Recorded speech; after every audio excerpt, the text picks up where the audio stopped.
Analysis, townhall.com.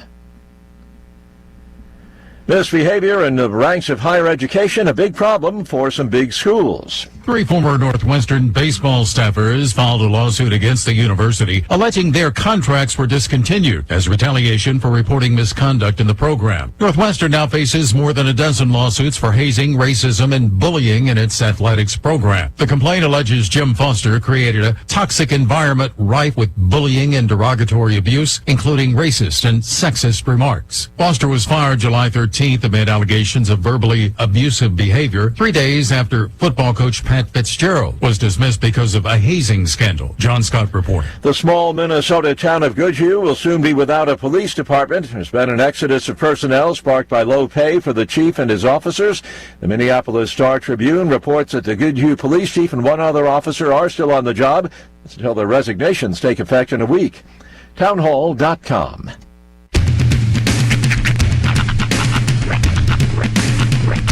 What in the wide world of sports is going on here?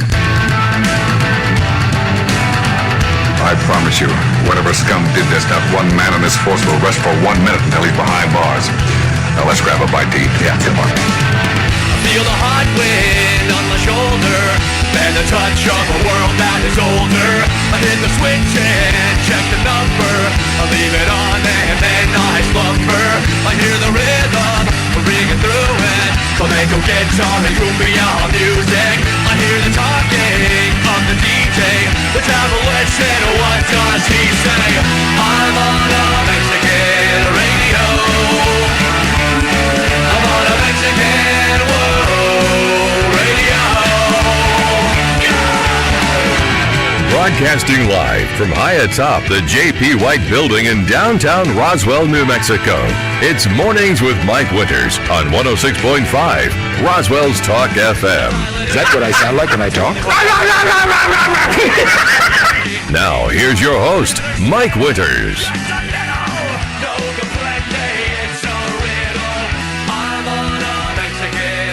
And good morning, one and all. Welcome to Mornings with Mike Winters. I am he. That would be me, Mike Winters. Happy Wednesday. Yes, sir. You know, Sean hit me with something just 10 seconds before I went on air. Now I cannot not see it. I know, it's crazy. So we have the Fox News app on in the background on the TV. That's just something we have all the time. And so they're doing a story about Mike Pence, the presidential candidate. And then Sean said to me, he goes, Mike Pence looks like Johnny Quest's dad. From the show Johnny Quest. Now I cannot see Johnny Quest's there dad. He is. All I see when I see Mike Pence now is Johnny Quest's dad on the cook. It's Race Bannon. Thank you, Race Bannon on Johnny Quest. Now I cannot see it. So older folks, they know exactly who I am. Kids, if you know who I do, what Johnny Quest is a cartoon from the 80s. Kind of obscure, but it looks like Mike Pence. Just. I don't know how I did not saw it till today. But happy Wednesday. Yes, now welcome that we messed up your head for the rest of the day. Hope all of you are having a wonderful day so far. And I hate this because there's like no rain chances. And I'm not going to lie, it makes me happy this time of year when I'm like, there's a 20% chance of rain. Now they don't have one. Yep. And then there's not one for the foreseeable future. I'm bummed about that. And especially today, coming off of 2 days of quite possibly the best temperatures of summer. Yeah, we're all like 94, pretty mild today. I know. Monday and Tuesday of this week were the best temperature days of the entire summer. Well, it's Dunsky. Yep. We're back to 1 out 3 today. Gee, many Christmas. Yeah. Sorry. I don't wanna. But happy Wednesday nonetheless. Embrace whatever air conditioning you can get your hands on. I did a thing yesterday where, and I've been, yelling at myself all summer long because when I leave my house, I've been leaving my ACs on so that when I come home, it's semi-cool. Yeah. I was yelled at for that. It's like, why are you doing that? You're wasting electricity. Fine. So I turned my AC off yesterday because I thought it's a mild day. I'll come home. It'll be fine. I walked into hell yesterday. Yeah, I would say I don't agree with that assessment. It is not a good assessment. Because you're going to use up more power trying to cool it down to the temp. Well, that and, rubbing, the ice pops all over my body. The probably the best way to do it is just bump up your thermostat. Yeah. I don't know how many window you need. Can you crank them up? Or No, it's low and high. Okay, I thought some of them. I thought more techie ones had a temp. Well, probably. I don't have those. Well, put on low and then high and then later. So that would be the more economical way, I think, to do it. Yeah, I came home. My cat handed me a note, just said I quit. I'm not even supposed to be here today. Well, and if you think about it, it's like it sucks for us, and we're like shaven in a cat's world. I mean, they're rocking a whole fur coat. It cannot be fun for a cat or a dog in hot weather. But I think yes, you're right. But I also think they deal with heat and cool a little better than we do. Sure. Like they have a little thicker skin. Well, I just like my cats. I've noticed, like it could be 70 degrees or whatever, room temperature. And they're clamoring for the hot spunny spot. You know what I mean? And they're like, well, it's 100 out. Why do you want this hot spunny? That's what they want. So, right. I walked into my room a couple days ago and saw my cat laying directly in front of the air conditioner. No, one of my cats is the opposite. They'll go and lay on the router to get warm. Right. Yeah. So I know that feeling. But happy Wednesday. We do have a full slate for you for today. So John from Oasis Computers is going to join us here this hour and talk tech with us, as he does each and every month. In the 8 o'clock hour today, we're going to have Don Weld and Kimberly Ryan join us. Don is going to wear two hats. He's going to wear his Friends of Bitter Lake hat, talk about Dragonfly Festival, which is... my gosh, already almost here. Yeah, we're less than a month away. Wow. Yeah, we're weeks away now. That's crazy. And then also Kim Ryan will join him, and we'll talk Alzheimer's Association for Southeast New Mexico, too. And, of course, the Walk In Alzheimer's is coming up this fall and all that other stuff. So I got a lot there. And then in the 9 o'clock hour, I just got a text saying my guest won't make it. So in its place, we're going to replay our interview we had with Drew and Tamara from the Chaves County Extension Office. They joined us in the 8 o'clock hour yesterday to talk about fairs and pecan weevil workshops, and they're back at the library for their fall programming and things. So we talk all about that with Drew and Tamara. So we'll play that for you here about 9:15 or so. Plus, we'll have all of your features that include the news of the local variety and the national variety, weather, and whatever else we can come up with for today's show. Don't forget, high school football Acciones. Yeah, buddy. Gets underway Friday night. We will have coverage of both your Goddard Rockets, Roswell Coyotes, and Artesia Bulldogs on our Family O radio stations and KSVPTV.com. Sir. The Roswell Coyotes will be right here Friday night. Kickoff at 7 p.m. Actually, they're going to be in Lovington. They'll be in Lovington, but the game will be right. Yes, that's right. They're in Lovington to take on the Wildcats. Kickoff. Pregame will start between 6:30, 6:45. Kickoff will be at 7. We'll have Kelly and Art calling that game for us. Then the Goddard Rockets will be at home hosting Santa Teresa. Sanity. And I think we have the Chris's. The Chris's, yep. Yes. Chris and Chris. Chris and Chris going to be calling that game for us. That game will be on our sister station, 106.1 FM Fierro. Once again, kickoff 7 o'clock, pregame start about 6:30 or so. And then Artesia Bulldogs travel to Carlsbad to take on the Cavemen. That game will be available on 990 AM KSVP, which you really can't hear here in Roswell, but you can in Artesia. That will start at 7 o'clock as well. Pregame starts about 6:30. You can watch all three games at KSVPTV.com. Probably not at the same time. It would really mess your mind up. Yeah, well, you can at the same time, just not on the same channel. That's right. You just go to the Bulldog channel for football, the Coyotes for Artesia, and or for Roswell, and Goddard for the Rockets football broadcast. Yes, indeed. All there. But Friday night gets underway. All of that action. So, Welcome and then to for 10 the next weeks.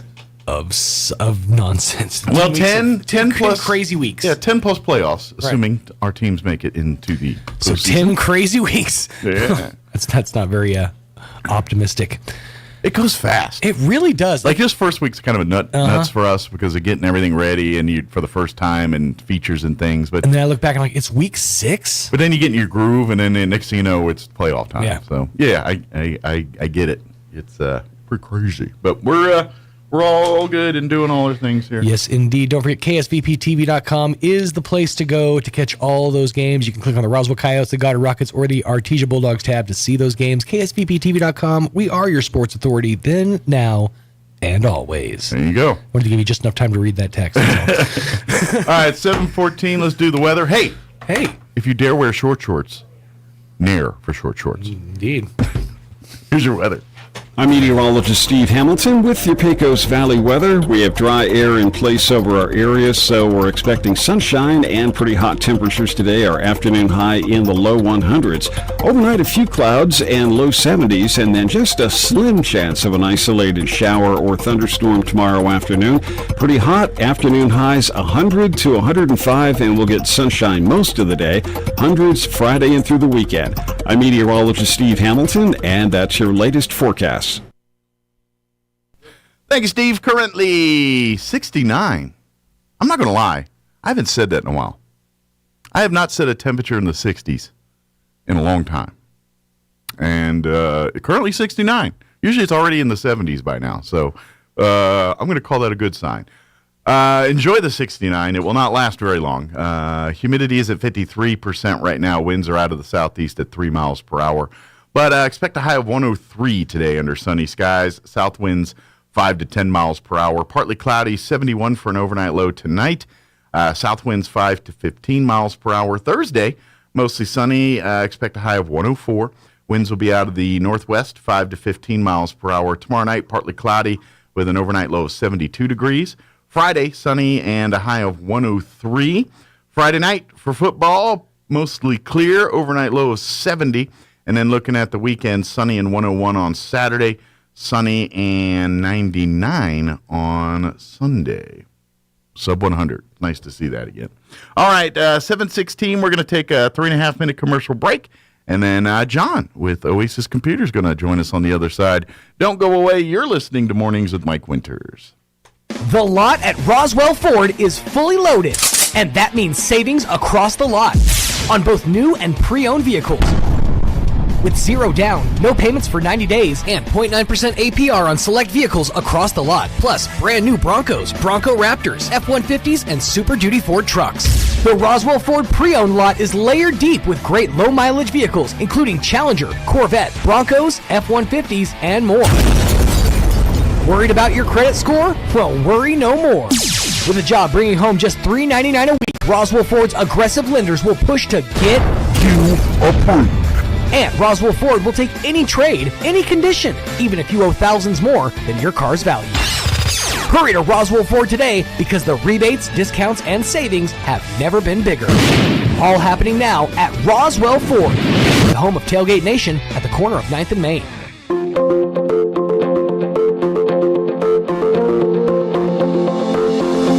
Have you ever had someone do something kind and out of the ordinary for you? How did that make you feel?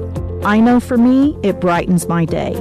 Hi, this is Pastor Troy and Julie Smotherman for the Joy of Marriage. Galatians 6:9 says, "Let us not get tired of doing what's right, for after a while we will reap a harvest of blessing if we don't get discouraged and give up." I've learned when you don't know what to do, just do the next right thing. Keep sowing good things into your spouse and your family. Be patient.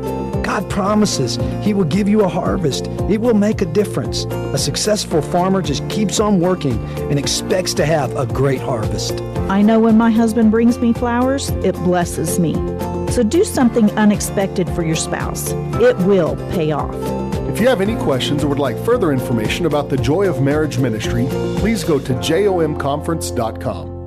The Rehabilitation Center at Artesia General Hospital offers a variety of services led by experienced licensed therapists, including physical therapy, occupational therapy, and speech therapy. Their multidisciplinary team provides a complete evaluation with the full support of your primary care provider to develop a custom plan to support your personal goals and recovery needs. These treatment plans help manage symptoms, educate patients and their families, and ultimately get back to the activities that bring you joy. Learn more at artesiageneral.com/rehab.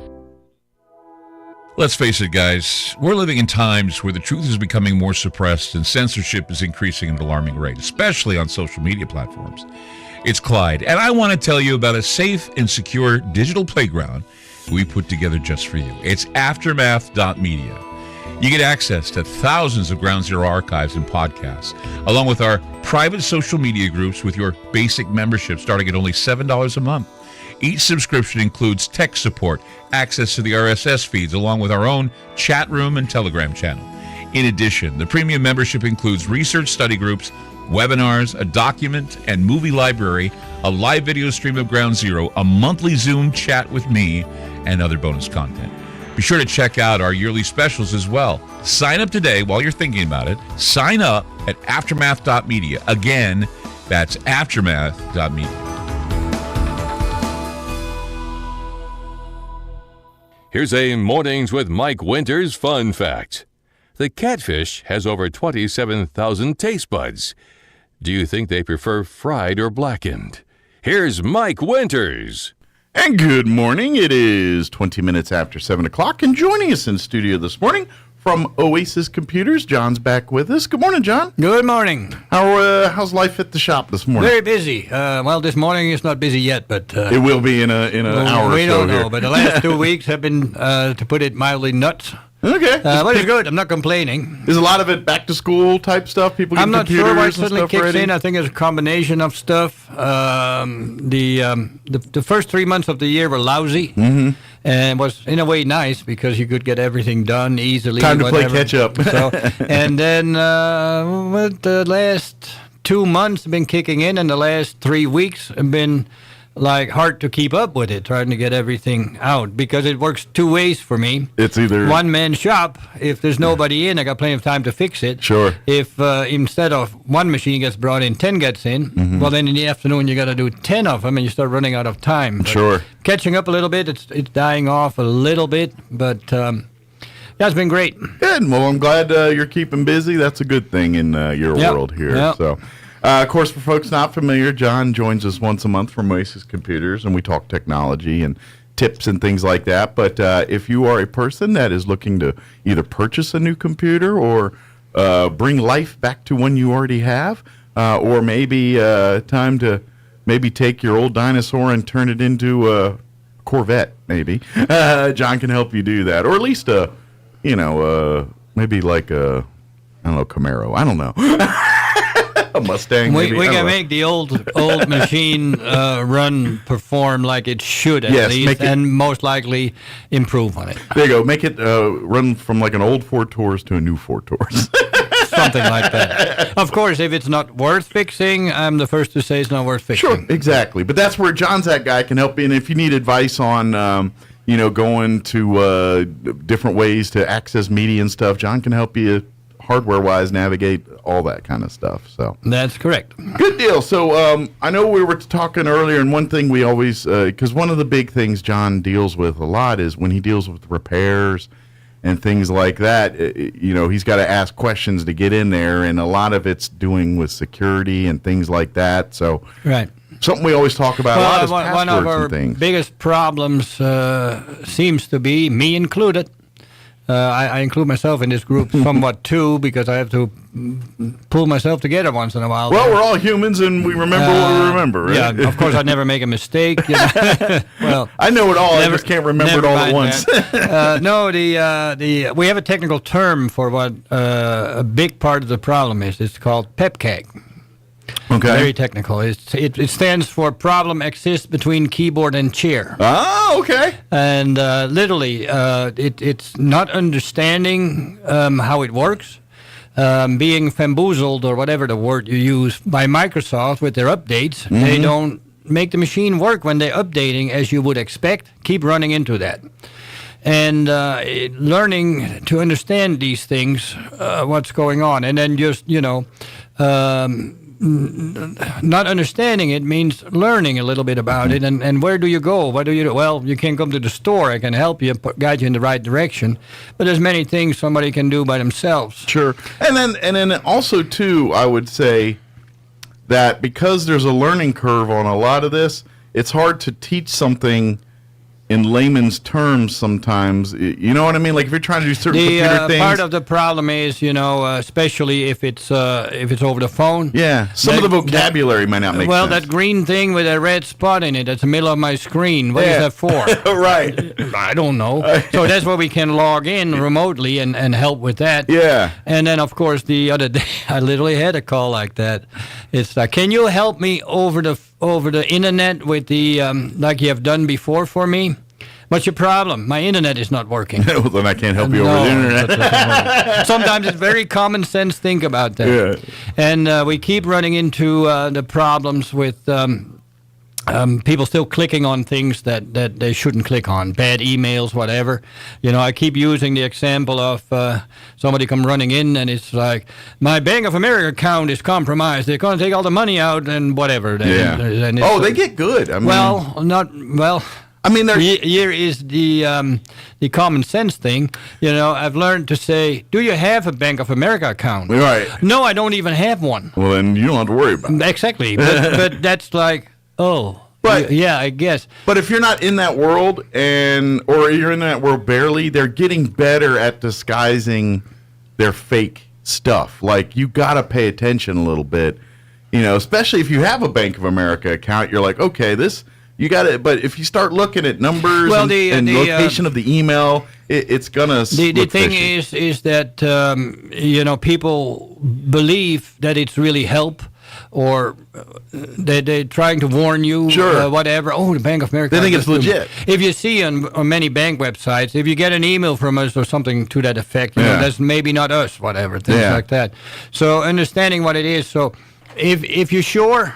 Or if you're not sure, but you want to know, then you don't call the number they present you with. Yeah, don't go to them. Don't click on the link they give you. That's like asking the robber if you're a robber. Don't believe. Don't believe anything they say, basically, even though it may be them that for sure. What you do is you pick up the phone, you call your bank on that number they have, and said, there's a problem with my account. And most likely the answer will be, what are you talking about? Yeah, you tell them and say, hey, I got an email. It looks like it's from Bank of America. And says, I got an account. And they'll be like, no, we did not try to contact you. That's spam. Where are we going? Well, I don't know if we're going wrong again. Yeah. Where are we being messed up by Microsoft again? It's notifications. I don't know how much you use the machine, but on the latest updates in Windows 10 and Windows 11 now, I don't know when it started, a year ago, 2 years ago. We have now notification. Bottom right-hand corner is notification. They keep popping up. I think they got the idea from cell phones, whatever. You get notified and see what you do. Yeah, it's very similar to that. And I personally really despise with all my might notifications. Well, the thing that makes me mad about it is half the time they're giving me notifications of things I just did. It's like your software is up to date. I know that because I just updated it. Well, that's not. Notifications come from everywhere. Well, but it comes from that same spot. Like I get notifications and then I get those things. Yeah. Pick up where I left off here. Okay. We finally have trained people about what we just said. Do not click on it, call the bank, things like that. So when emails come in and such things, people are slowly really getting better at it, much better at it. It's not as bad anymore as it is. They start realizing we're being tricked into whatever. Don't fall for it. Don't panic. People have all learned it. Notifications showed up, and one of the notifications in notifications is your email that just came in. So what happens is when you get an email and you would just look at your email, like for me, for instance, I come in the morning, I check my emails. Bunch of crap in it, I'll delete it, whatever. And then a couple of I'll handle whatever I need to do. And that's it for email. Sure. I may check later in the day when I'm not busy. I may check when I go home. But many days, like the last 2 weeks, I've been busy. I check that only in the morning, and that's plenty. I don't need to. You know, it's like the mail. Do you have? Do you go to the mailbox 20 times a day? Right. You know, would you like if the mailman brought you one letter every 10 minutes or something? You know, whatever.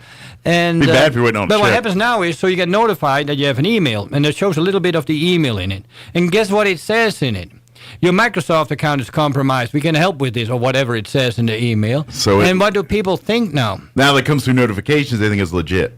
Yeah, yes, they think it's a message from the computer. Right. So the other thing with notifications is, at first I didn't pay much attention to it, but it's been becoming real clear. Anybody walking in and whatever we do on the machine, it's almost automatic. Oh, by the way, this thing on the right-hand side that keeps popping up, do you like that? No, what is that? Well, you can turn notifications off really easy under notifications and settings, and then you don't get them no more. So that's probably good. I really need only one notification, really, in general. Yeah. And that is the alarm clock in the morning to wake me up. Well, and that's what, like, my notifications, because I have it on there, and I don't do much on that computer. I usually just kind of goof around on it. I don't really do real work on that computer. And it combines, because you get the notifications, but it also does that same little thing on the right. Also, anytime you do a scan of your virus or do anything, and so it all pops into there, and I'm like, I don't want any of that. Virus scan shows up. Yeah. Emails show up. But what is worse is you go to a website. You hear politics these days, okay? You go to this new thing that you heard about. Doesn't matter whether you're on one side or the other side, all of them push the same thing. So go to better for the election.com or whatever. They pop up left and right. We have so many now; it's not even funny anymore. And how much of them are legit? I paid attention to a few of them, and suddenly in this year, it's like, where's this one coming from? What did they all seem to connect together? So it's I got rid of all of them. A lot of people looking for their niche. I know where I want to vote. I have my mind made up, so I don't care. And I tend to do your way. Right, but anyway, when you go to that, and whether it's you sign up with Sam's Club, whatever, you've never been a member of Sam's Club, you sign up with it, or you were a member but you re-sign up, then you can go on the website, and Sam's Club have the little app on the phone where you can check out with it and things like that. All great and wonderful. You go website to check out whatever reason Sam's Club, and then it says, do you want notifications from us? So when Sam's Club has the toilet paper on sale, hey, toilet paper on sale, and mails you out to it. Hey, we got coffee on sale, mails you out to it. Hey, we got, and that I despise. That I don't need that. So I don't want any notifications from anything. Why do they want notification? Well, it keeps them on your mind. Absolutely. Oh, Sam's Club is out. Oh, Sam's Club. Oh, before you know it. It's marketing 101. Right. Front of mind, front of, then you're thinking about their product. What I think is, effective, but in the long run, it may not be. Sure. We got the situation where we're all mad. Well, and I think I don't think people would mind it as much if that wasn't what most people think is an end to being hacked or being, misguided. So because that's the avenue they can get you, because in essence you click to come in, and once you do that, you've opened them up to you. Well, how do you put it? They almost steer you in the direction of having notification. They may not force it up on you, but you say, we have this, this, and this, and you get notification, check mark in it. Sure. And you get this, maybe something else not check marked in it. So, you want these default settings? Yes. And then you start getting a notification. Sure. And then sometimes when you try to unnotify it, you can't get rid of it. Yeah. It looks like that cheese in the mousetrap, doesn't it? Yeah, cheese and mousetrap. You're like, I want that cheese. Something like that. Yes.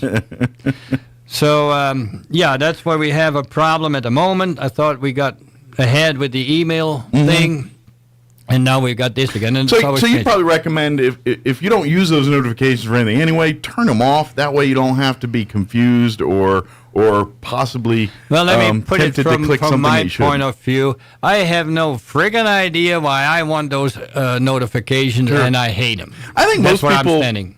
I think most people really don't need them. I have not had anybody in the store that said, yes, I really like them. Yeah. I have gone as far with 3-4 customers. Mm-hmm. Well, I'm not sure. Let's leave them. But Okay. all the other 1,000 that have been in, it's like, oh, thank God you can get rid. Oh, thank you. So that's how bad that is. It's just Sure. a thing that's not working out real well, in my opinion. Sure. Well, and I this is you and I've had this discussion. I really think there's people at Microsoft because every time there's a Windows version of Windows that comes out, they move everything around, and you always wonder how much of this was for action function and how much of it was just to say that they did something different. I don't, you know what I mean? Well, I've been angry with Microsoft for about the duration of Windows 10. Yeah. Because they keep changing, they keep modifying. At the same time, we talk about it this show Sure, here. yeah. We talk about, why can't I make it better? Why don't I make it better? Well, Windows 11 came out, and that was another one of what the heck's going on. Sure. Windows 11, same as Windows 10. It just looked different. And I would also argue they say better. I'm like, it is better for you or them. It doesn't matter. It's better for somebody. Not last year when the first version was out. Yeah. But at the end of last year when the second version came out, it suddenly is like, oh, I see. What happened was that the first version, I think, should not have been put out, but Microsoft always does that. Yeah. And now all the things I've been complaining about and what have been a problem seem to be getting fixed to a certain extent. We had an issue that the taskbar has been rewritten in the software, completely new.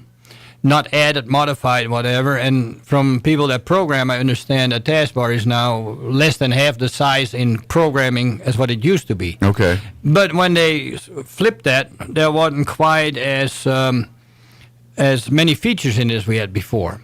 And over time, some of them have come back, and some of them work slightly different, but basically the same. Okay. But what we're asking for, make the software better, I think they made it better. The other thing is that, this being online in the Microsoft account, how many times why do they do that? Yeah. Well, the people come in now, they have a Microsoft account being forced up on them because they couldn't get past it, and their hard drive went bad. And it's like, of course you have a backup, right? Well, I was going to make one tomorrow. Sure. You know how it goes. And but the nice thing is that, do you have a Microsoft account? Oh, I'm not sure. What's your email? So-and-so at hotmail.com. You have something linked with Microsoft. Very well likely that you've been forced into turning it into a Microsoft account. They push that really, really hard. It's hard to not get there. And then when we get in there, then when we look that up in Microsoft online, yes, that account exists. Supply the password. Well, I don't know. Right. I'm curious why they, because like you said, why do they keep doing this stuff? And is the answer... Okay, I'll get to it. Well, I'm curious because I think, is the answer, are they training us for the next thing? No. Okay. Part of me thinking... I've come to the conclusion they actively are caring for you and helping you. Okay. Not everywhere, but... Well, I just wonder, are they adding these new features to basically train us to get ready for the next generation of technology? Let me just finish off, and it will be clear. Okay. So we then get to reset the password because I don't know it. So, and let's assume that it's not totally screwed up and that works. So send a message to this phone number. You have that phone with you? Yes. Get the code off it, put in. Then you go into Microsoft account, and then you go under OneDrive. And then you say, are these most of your files over here? Oh, my God, yes, they are. So instead of not wanting that account, that most people do, and we have staunch deniers of it that ended up in a Microsoft account and lost stuff and then said, oh, thank God. So that's helpful. That's very helpful. Your stuff is more and more online if you have the Microsoft account. The other thing is, people always used to come in to have the machine redone, whatever, and whatever. If you know a little bit more how to reset it, but it's fairly easy, and we haven't used that in the past because of some issues with it. But it again, since Windows 11 second version came out, that's been working. So you have that Microsoft account, and you buy yourself a new machine. You have your old machine set up, a background on it, whatever, some things like that. And now, when you set up the new machine, a normal end user will not be able to set it up without making or having a Microsoft account. Gotcha. So let's say you have the Microsoft on the other account, on the other machine, the old machine, and you say, well, pete@msn.com and the password with it. It goes on.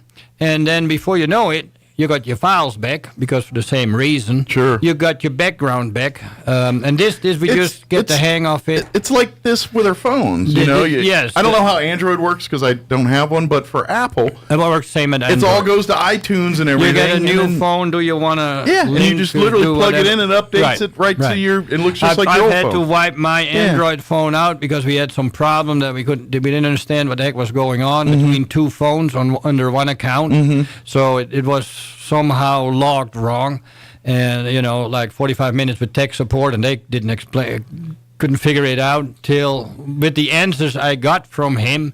Finally, I went like, duh, I think the wrong account somewhat. So I logged in with the other account, and that made it work. I had to log in, I think, with the main account on the other phone to make the other phone work on the account it is on the other phone. Right. Something to that effect. And then, in the process, I said, well, wipe my phone out, reset it, because I don't know what's going on. And then when you say you want to restore from the net, yes, the same thing happens now on the computer. Gotcha. Hadn't thought of it this way, by the way. Thank you. Yeah, that's kind of well. Here's what I would even make to go one beyond that, because I think the plan is at some point everything's going to be in the cloud. The hard drives and stuff are going to be less and less needed. They'll keep them on computers to keep whatever's on there. But I think when it comes to storing stuff, it's all going to be in the cloud, not on your computers anymore. Well, right now it's. I think that's where they're trying to push us. Well, right now it's more of a hybrid. You can have everything on your computer and it be backed up to the cloud. But it doesn't need to be only on the cloud. So what effectively that does is you got two copies of the same thing. Whatever we always said, you have nothing unless you have at least two copies of the same thing. Right. And we still run into that. So that's being handled pretty good. Now, on the other hand, with Microsoft, they I think I've been looking at like Apple, how this been done, and the cell phones. Hadn't thought about that. Thanks for pointing that out. Yeah. So they've been working on doing the same thing on the Microsoft stuff, whatever, the related Microsoft. And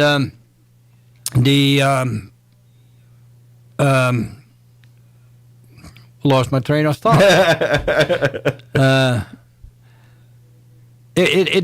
It just works, Sure. Oh yes. Now, what they've been looking at Apple for this was my point, but maybe also at Android and how this all works. Sure. On the other hand, they look at Google, and what does Google do? Google doesn't make really anything or very little. Well, they make their money. They make their money by doing search and then selling advertising versus that. They're the doorman to everything else. So now Microsoft sells stuff and makes money that way. Sure. And then Google makes search. Well, Microsoft said, we want to make more money with that too. We can do search. So over the last 10 years, they've been pushing search and search and search. First, it was like, why? Then it's like, duh. They can then sell advertising also. Sure. And it's falling somewhat in place, but I'm not sure if I agree that a company that makes stuff should put advertising in your product that you're buying from them. So the first advertising we have now is, you want Microsoft Office, you want Xbox, you want this, you want this, you want this. When you set a machine up, you have 5 pages of you want these things. Yeah. Again, some of them very helpful because they also push Microsoft 365, what used to be Office. Well, you think if they're going to do that, then the price of the computer should come down. Well, let me finish that out too. So you buy the computer and included in the price is some cost for the Windows. So that goes to Microsoft. You don't. It's not specified out. Whatever. On my end, it is basically. But for me, you can buy a machine without Windows on it if you want. Put Linux on it or whatever you want. Sure. Yeah. But in general, it's always on there, and 99.9% of machines we sell have Windows pre-installed on it. It's included in the price. Sure. So that gives you 5 gigabytes, I believe, of storage. That's storage. That's very helpful. Well, 5 gigabytes is not really enough. Now they want to push their Office product. And, there's a lot of new things included and added into it. A lot of it I don't use because it's for businesses with multiple people in it so they can collaborate.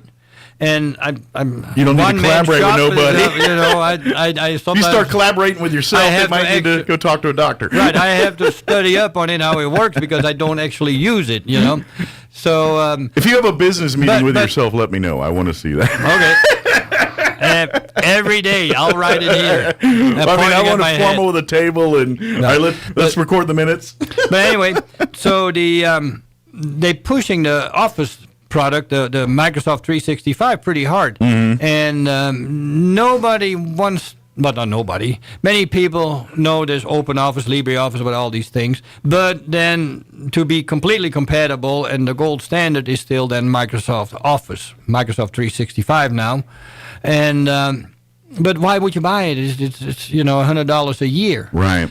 But you get, I believe it's a terabyte of storage included with that. Now, for $100 a year, I have some storage from Google right now. I have moved in the past to Google and tried it out more than anything else. I'm paying $100 a year for that. And that's all I get, plus the free Office product from Google, because they always had it free. Right. So this would make me think maybe I ought to use Microsoft stuff, pay that $100 a year for it. It's always up to date. That's and you the get a terabyte of space. And you get a terabyte of storage. What at first doesn't look very important until all your stuff is gone. You mail it off to Drive Savers, what we recommend, and we give you a flyer for it. Here, call these folks. They probably can get your data back. Sometimes they cannot. And then the price could be between $2,000 to $4,000 for that. Whoa. So they're looking like $100 a year. $100 a year looking pretty good right now, isn't it? Right. So, I just saw the time, and I know you want to talk on another issue too, so I want to kind of get some time for that too. But well, I think that the other issue we should just keep for next time. Okay. Because it's a little bigger than what the time we got left. Well, probably. we got, it's like the same thing every time here. We get to talk, and then before we know it, time's over. The things we were wanting to talk about is where you can learn. Sure. And password and password managers. So I think I was going to talk about all of this today. Right. But maybe we have two more sessions going. We got the next couple months worth of topics. Yeah, here, we have topics lined out, and I think they're important. But that is a good resource, is using some of the online stuff. And I know that's a double edge. You're like, wait a minute, so you want me to go online to figure out how to do things online? Well, let me since our time gets close to being done here, let me put it this way. You walk in my store and you say, how do I do this, this, and this? Whatever that is. And I look at you and go like, I have no freaking idea. And then you look at me and say, I thought you were the computer guy. So yeah, but I can help you. Sure. So I turn around to my computer here. So how do you do this, this, and this? Exactly what you said in Google. And then I get an answer and I go, you do it this, this, and this way. Sure. And then they look at me real stupid and say, well, I could have done that. Well, why didn't you? Exactly my answer. You take the words off my mouth. So we want to talk about how you can get to things and the pitfalls of it, because you get all the answers, but you get all the crooks too if you're not careful. Sure. And that's the thing too, is like if that person Googled it and you Googled it, you have the savvy to know that's a legit answer versus that's someone trying to... That's where we need to teach. That's where I need to teach people to sort through the answers correctly. Sure. That is hard to find on the internet. And, people that do this stuff assume you know that. Well, that's crap. That's no good. That, that's fake. But if you have no knowledge base to begin with... Most people Google something, click on the first one. And then it's like, add. This company is not known by nobody, and this is a well-known company. But if you're not into this business, then maybe you don't know that. Which is another marketing ploy where there's all kind of tips and tricks for businesses to try to be the top Google search when you Google things and all that. So and then it's all part of marketing. Yeah, and the last thing we were wanting to talk about was the password manager and things like that. There's a lot of change in that we were totally against, but feel like it's finally more or less safe to work about, as we talked before the show. They got earlier. some of the kinks worked out, basically. Right. Well, not the kinks. There was never any kink, but it wasn't real safe. They found some of the potential pitfalls and were able to address them. Basically, if you would store the passwords on the computer in Google Chrome or Edge or whatever, then anybody getting their hands in the computer, whether remotely or sitting in front of it, would go to password manager and see all your passwords. It would just show up in plain text, and there was no security for it, whatever. Gotcha. Well, what good is that if somebody's in and they get the whole everything? Mm-hmm. So that has changed. Okay. And sounds like that'll be a topic for next. Yeah, month it'll be here. a good topic for next time. Absolutely. But before we do go, if you heard all this and you're like, you know what, I got to get some computer work done, or I want to do this, or my computer's been doing this, I think I need John to help me out on this one. Learn how to do these things. Yeah. Or if you're like, hey, I heard you on this morning, give me some links to some places you recommend, and I'd be happy to talk to you about that. Now, we're open from 8 to 12. Still a one-man shop. Monday through Friday. Monday through Friday. Mm-hmm. Probably not going to change. We do a special appointment in the afternoon, service calls, things like that, and, of course, get the work done. Yeah, so if you do have, like, networks and things, John will work on those, but that's when he does them in the afternoon when he leaves the shop, because obviously you can't bring the network to him, so he's got to go to the network. We don't go out much anymore.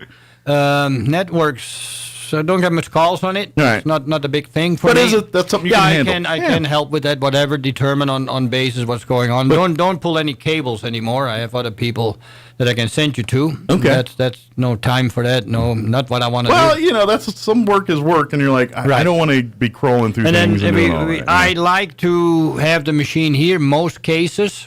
So if your internet not working, it looks like computer may not be good. Bring computer in first. It's cheaper to do that than me to come out to your house. And we make sure that the computer works. We straighten those things out, figure out what it all does. Mm-hmm. And then instead of having to fight to figure all these things out for time, you don't work on it for 4 hours, but you need to download some, wait on that. You need to do something else, wait on that. And then you get interrupted with something, whatever. But, the waiting time, what we would charge half an hour for may actually time-wise take the whole morning to do, or even the whole day. So if I go out to your house and I wait on all these things, well, I'm fine sitting there and being paid for doing nothing, maybe. Right, but there you're working on other things. Plus, the other thing is, if I straighten everything out, let's say that we charge that half an hour only instead of, 2 hours sitting over there, then we know that the machine works. They go home with it, they plug it in, no internet.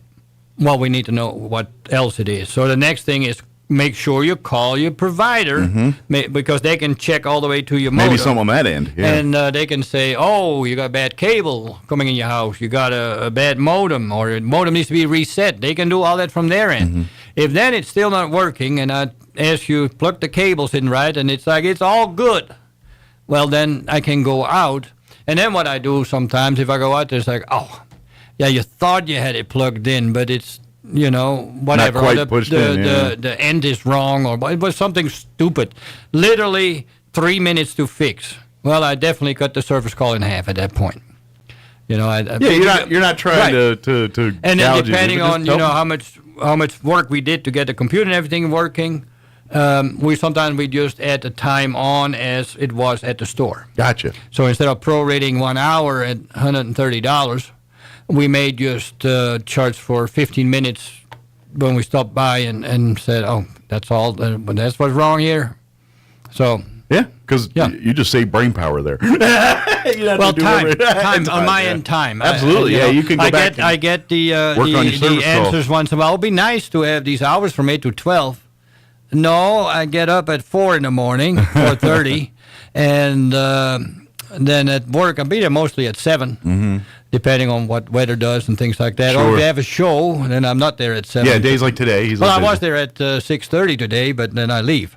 So, and then the afternoon then goes for the fixing, like we said, and whatever. So, call Oasis if you have any questions. Probably the best way to. Always. I don't do texting. Well, I do texting, but it's again notifications. They're turned off on my phone too. I look every end of the day, if anything happen, and say, oh, somebody tried to text me. You check on your time, not on their time. Right. So the thing that I do pay attention to, the phone is always near to me. The Vonage app that we're using runs through the cell phone, so it's not my cell phone, but it's Vonage that you're calling. That's the number you see, whatever. It directs to yourself. You would never know if it's from the office or if I sit here and answer a phone call. Yeah. So that works great. So when the phone rings and I get it and I'm in the place where it actually received the phone call, if not in a dead zone or something, then I'll answer it.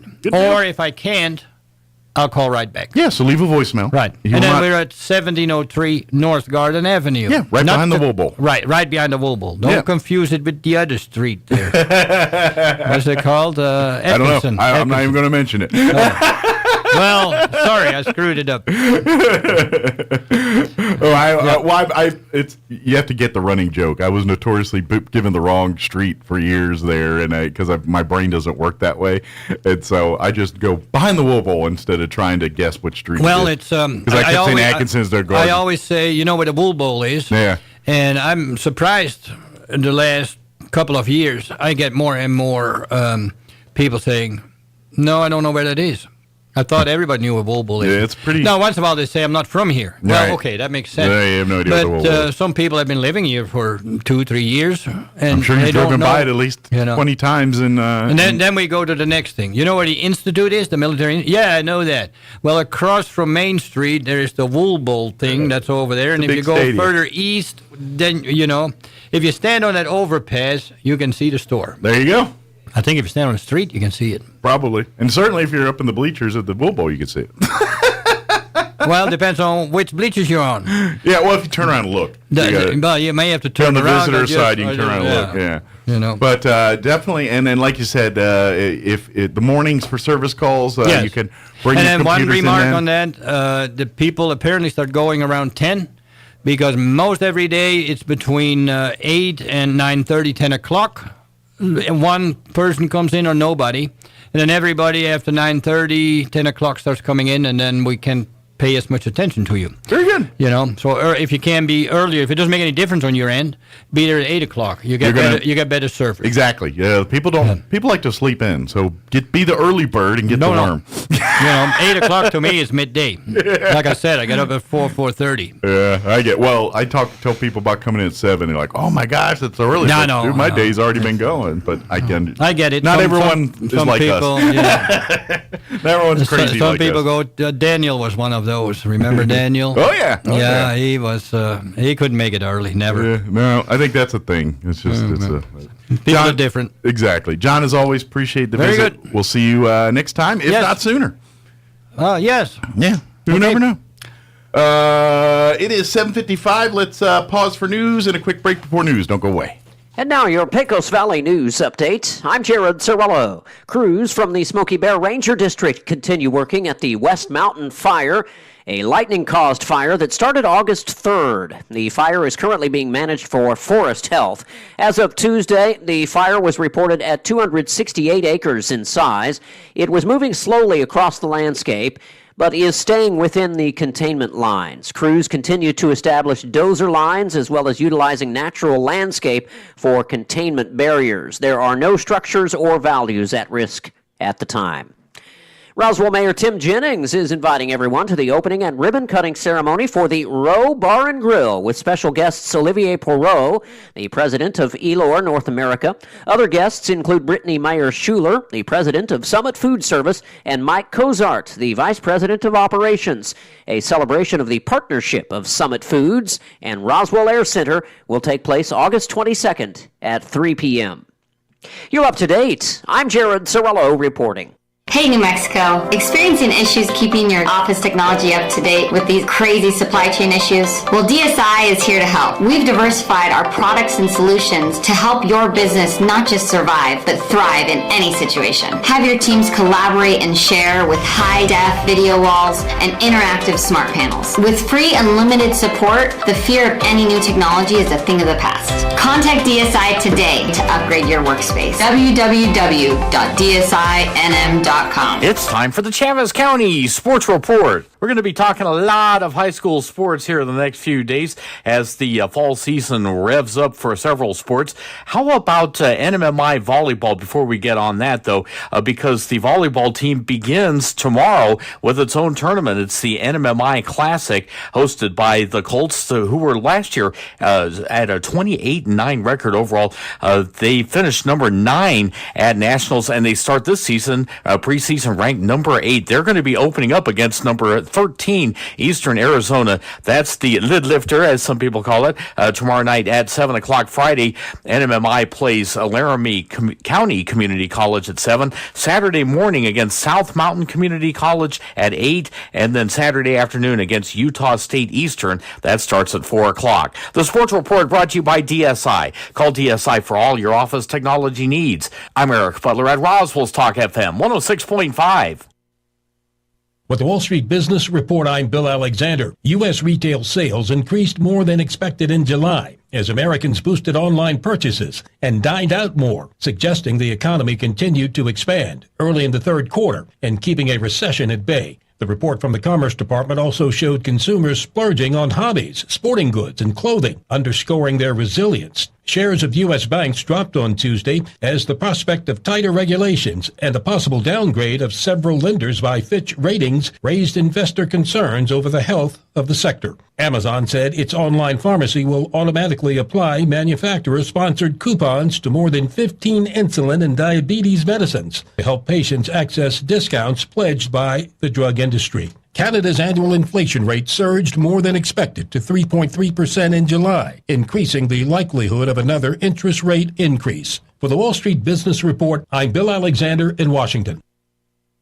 The Out of This World Vehicle Elimination Event is on at Roswell Nissan. For 2 big weekends, Roswell Nissan is throwing the biggest party in the galaxy with free food, stuff for the kids, and your chance to win one of 2 packages that include an Area 52 laser tag group session and 2 free movies a month for a year from Galaxy 8. And that's not all. Roswell Nissan is giving away $250 cash every day at 6 p.m. from August 18th through August 26th. And great deals like a 2021 Nissan Versa for just $289 a month. The Out of This World Vehicle Elimination Event on now at Roswell Nissan, 2111 West 2nd. Find your path to a greater future at Eastern New Mexico University. Come experience the ENMU Advantage, which includes tuition-free higher education through the New Mexico Opportunity Scholarship, small class sizes, and professors who are here to help you succeed. ENMU has a free application and no application deadline, allowing you to apply up until the start of the fall semester in August. For more information, visit enmu.edu. Eastern New Mexico University. Student success. That's what we're about. Talk radio has landed on the all-new 106.5 FM KEND Roswell. News this hour from townhall.com. I'm Rich Thomason. As the difficult task of searching for victims among the ruins of the Hawaii wildfires continues, the death toll stands at 106. The BBC's Helena Humphrey is on Maui. 1 week on from this disaster, still the death toll continues to climb, and we're warned that that will likely be the case for quite some time. Around 1,300 people on this island, they're unaccounted for. They're still missing, and recovery teams have the grim and painstaking task of combing through the rubble of what was once Lahaina, trying to find remains. Right now, they say that around 27% of that territory has been covered. The police say they want to get it to 85% by the end of the weekend. The White House says President Biden and the First Lady will visit Maui next week. Among other things, the White House says the president will meet with local and state officials to discuss the next steps in the recovery effort. The president signed the so-called Inflation Reduction Act 1 year ago. Republicans say it hasn't accomplished what its name implies and is actually more focused on spending a lot of money on climate change initiatives. Former President Trump's claim that every time he's indicted, his poll numbers rise rings true, at least among Republican voters. Nearly two-thirds of Republicans, 63%, say they want the former president to run again. That's according to new polling from the AP-NORC Center for Public Affairs Research. That's up slightly from 55% who said the same back in April. Unable to agree on spending levels, congressional leaders, both Republican and Democrat, are pitching another stopgap funding bill to avoid a partial government shutdown after next month. Watching Wall Street, the Dow is up 115 points, the Nasdaq 28 points in the red. More on these stories at townhall.com. Here's an important message from the Diabetes Solution Center. Do you like pricking your fingers to test your blood sugar levels? No one does, but it's important to maintain your health. And now, by wearing a small remote device called a continuous glucose monitor, or CGM, you don't need to prick your fingers anymore. It's easy to use and helps you make more accurate diabetes treatment decisions. If you are testing your blood sugar 3 or more times daily, injecting insulin, or using an insulin pump, call the Diabetes Solution Center right now. And if you have Medicare or most major insurance coverage, you may be able to get a new CGM at little to no out-of-pocket cost. Shipping is free, and we'll even bill your insurance company for you. If you are testing your blood sugar 3 or more times daily, injecting insulin, or using an insulin pump, call the Diabetes Solution Center right now to learn how to end the painful finger sticks and get your own continuous glucose monitor, or CGM, at little to no out-of-pocket cost. Some former Ukrainian POWs claim extreme mistreatment at the hands of their Russian captors, physical violence and psychological abuse while they were held in southwest Russia. They say this was part of the procedure. This is how the guards were treating those people. And it all starts when they are brought to this facility in this so-called reception. They are beaten, they are given electric shocks, and they don't have adequate health care. They're not given food supplies. So we're now having reports of people dying in this particular location because of these conditions. The BBC's Hugo Bishega. North Korea claims that American Army Private Travis King bolted across the border last month because he had grown disillusioned with inequality of American society and racial discrimination in the Army. The official state media carrying the first word on North Korea's detention of King. News and analysis, townhall.com. Hawaiian Electric, the operator of Maui Electric, is facing its first lawsuit stemming from the deadly wildfire in West Maui. The lawsuits filed Monday accuse the utility of negligence and say it should be held responsible. The company is accused of failing to properly inspect power poles, not cutting power to the lines during extreme fire weather, and not properly warning residents and business owners once issues were discovered. Meanwhile, Honolulu law firm Davis Levin Livingston is working with attorneys who worked on cases connected with similar deadly wildfires in Northern California. Tasha Stevens reporting. About 146,000 members of the United Auto Workers Union will vote next week on authorizing their leaders to call strikes against the Detroit automakers. The union president Shawn Fain says the talks are moving slowly. He says they have yet to address some key issues, including wages and other economic matters. More on these stories at townhall.com.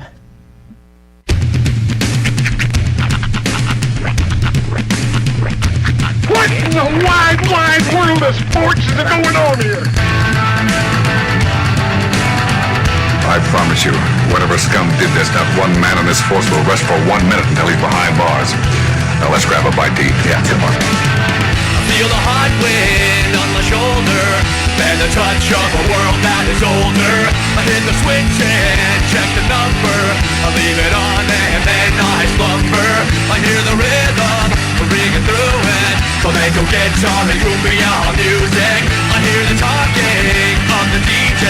The devil listen, what does he say? I'm on a Mexican radio. I'm on a Mexican world radio. Broadcasting live from high atop the J.P. White Building in downtown Roswell, New Mexico. It's Mornings with Mike Winters on 106.5 Roswell's Talk FM. Is that what I sound like when I talk? Now, here's your host, Mike Winters.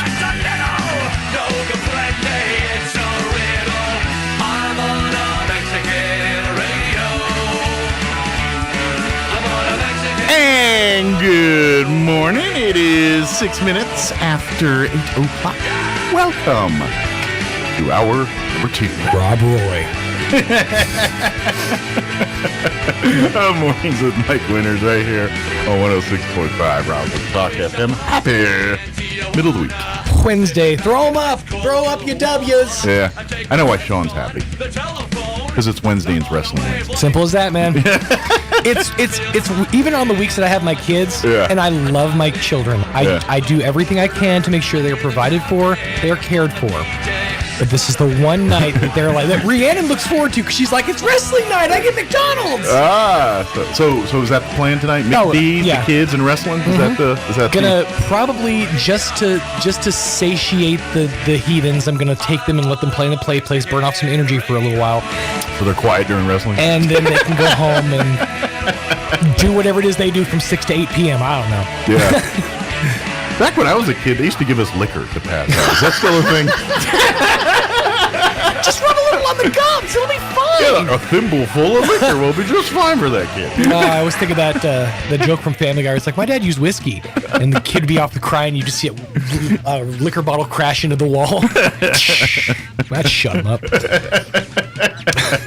Yeah, I think they frown upon that. Oh, it's definitely frowned upon in most states. I think you can still get away with it in like West Virginia. Yeah. Not Virginia, West Virginia. Yeah. That's where stuff gets weird. It is different there. I don't care what he says, and it's funny because one of our sales reps is from West Virginia, and every time I get into a West Virginia ramp, I can tell she's getting saltier by the second. Come on, Mountain Mama. I grew up in Maryland. That's why, and that was always the thing. At least you're not from West Virginia. And then the movie Deliverance came out, and it was all she wrote for West Virginia. This is how West Virginia she is. I've never in my entire life heard anyone with my kid's mom's name. Yeah. Until I met this sales rep who happens to have a sister with the same name. Yeah. West Virginia's different. It's crazy, man. They get weird over here. Well, you watch those like the Wild and Wacky Whites and all those kind of those documentaries. I just restarted that the other day. I haven't finished it yet. Yeah, that's not that far off from parts of West Virginia. It's legit like that. This is you, Dennis. Yeah, there's parts where it's like, I remember. Do you remember that celebrity chef Jamie? I think it was Jamie Oliver. Jamie Oliver, yeah. Yeah. He did a reality show for a season. I think it was on like CBS or something for one season. I vaguely remember this. And his whole goal was he was going to this town in West Virginia and was going to like completely revamp the school lunch. It was the school lunch, yeah. Program. Yep. Yeah. And yeah. Watch that. They need a lot more Jamie Oliver's help down in West Virginia. It's a bit of a mess. They're like, what's this green nonsense? These kids only got 3 teeth. How are they going to chew all that food? Sorry, did I say that? People can be mad now. West Virginia's different. I'm serious. It's just, I wish I was joking, but I'm not. There's actually parts of it that you see Deliverance, and you're like, dang, this is real. And it's not. It is. You get some of them Appalachian areas, man. People are just different. Yeah. Places where grandparents got like thalidomide hands and stuff, Well, and it is, and I say West Virginia. I'm picking on West Virginia, but it ventures out of West Virginia. You get parts in the any part in the Appalachians and the Kakalakis. That's what they call it. North and South Carolina, the Kakalakis, up in that part. Yeah, there's some. Oh, sure. Like when you watch those shows on History Channel, like Moonshiners, and the one where the guys go looking for ginseng or something in the woods. Yeah, right. I think it's ginseng roots, and it's like mafia style redneckery. It's just That's how, every state though has their state they dog on. Yeah. For Texas, it's Oklahoma. For us in Oklahoma, it was always Arkansas. Right. I mean, Kansas. Well, it's Kansas. Nobody. They really have no room to talk. Canada has Newfoundland. Yeah. the Newfies. That's a thing. Yeah. And I knew about that long before Shoresy and Letterkenny and all that. Yeah. Because when I was a kid in the Boy Scouts, we actually partnered with a Canadian Boy Scout troop for a while there, and so we went to Canada and we did a whole thing, and so we spent a lot of time hanging out with the Canadians, and that was the Newfies. They made fun of all the Newfies. The only connection I ever had to the Newfoundland vernacular is that one of my favorite Christmas songs of all time, Rusty Chevrolet, is performed by a band called Diupers. Ooh. Yeah. Yeah. But, what I got an opportunity to do was when we went to Canada for our trip and everything, Ottawa area. And, they took us out on the lake for where they do racing, frozen lake racing. And so they piled us on a van, and we literally went Dukes of Hazzard style around this racetrack on a lake. Around here, we mud. Up there, they ice. And the other part I loved, and this is just me, like when I was there, like every school, you know how there's basketball courts and tennis courts and things here? Hockey rinks, little outdoor hockey rinks just all over the place. And I'm like, I love this. This is because I love hockey. So I was like, dude, if I had this kind of access to hockey rinks and things all the time, I would literally be playing hockey all the time. This reminded me of one of my favorite jokes of all time. What happened to the Polish hockey team? Now they drowned during spring training. Yeah.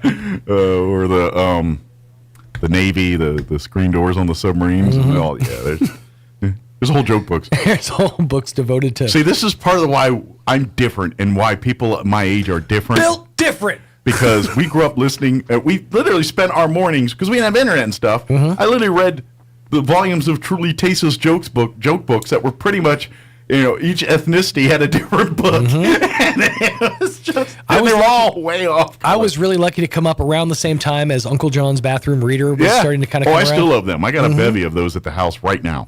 Like if you go into my desk, it's weird. I have a desk that's got a little bookshelf underneath it. If you look at the bookshelf, it's kind of hidden. Off of it. It's all Uncle John's Bathroom. There's like one errant chicken soup for the soul in there. Yeah, my wife buys a book every now and then. Bathroom Reader 1, Bathroom Reader Revisited, Steel Magnolias, what? Yeah. Well, that was kind of like our VHS cassette tape thing. When my wife and I got married, she had a couple of VHS cassettes. And like the 6 she had, one was Titanic, because every woman in the 90s had a Titanic VHS tape. 2-pack. It's a 2-pack. Pearl Harbor, also a enough. 2-pack. Actually, we had the same thing, yeah. And this one missed me a little. The Brendan Fraser Canadian mounted where he's what's that? Is it Doolittle? It's Dudley Do-Right. Dudley Do-Right. Yeah. There you go. She had Dudley Do-Right on VHS tape. That's amazing. That right there is the sign that she is a second grade teacher. She's like, I'm gonna need some shtick to go back to. Yeah, I didn't have that, but I definitely had Rocky and Bullwinkle. Yeah. Oh, and one of the Austin Powers movies. Okay. I think it was the second one. Now that I think about it. That was The Spy Who Shagged Me? I think. Yeah, I think it's that one. And then I come in with my, what's this one?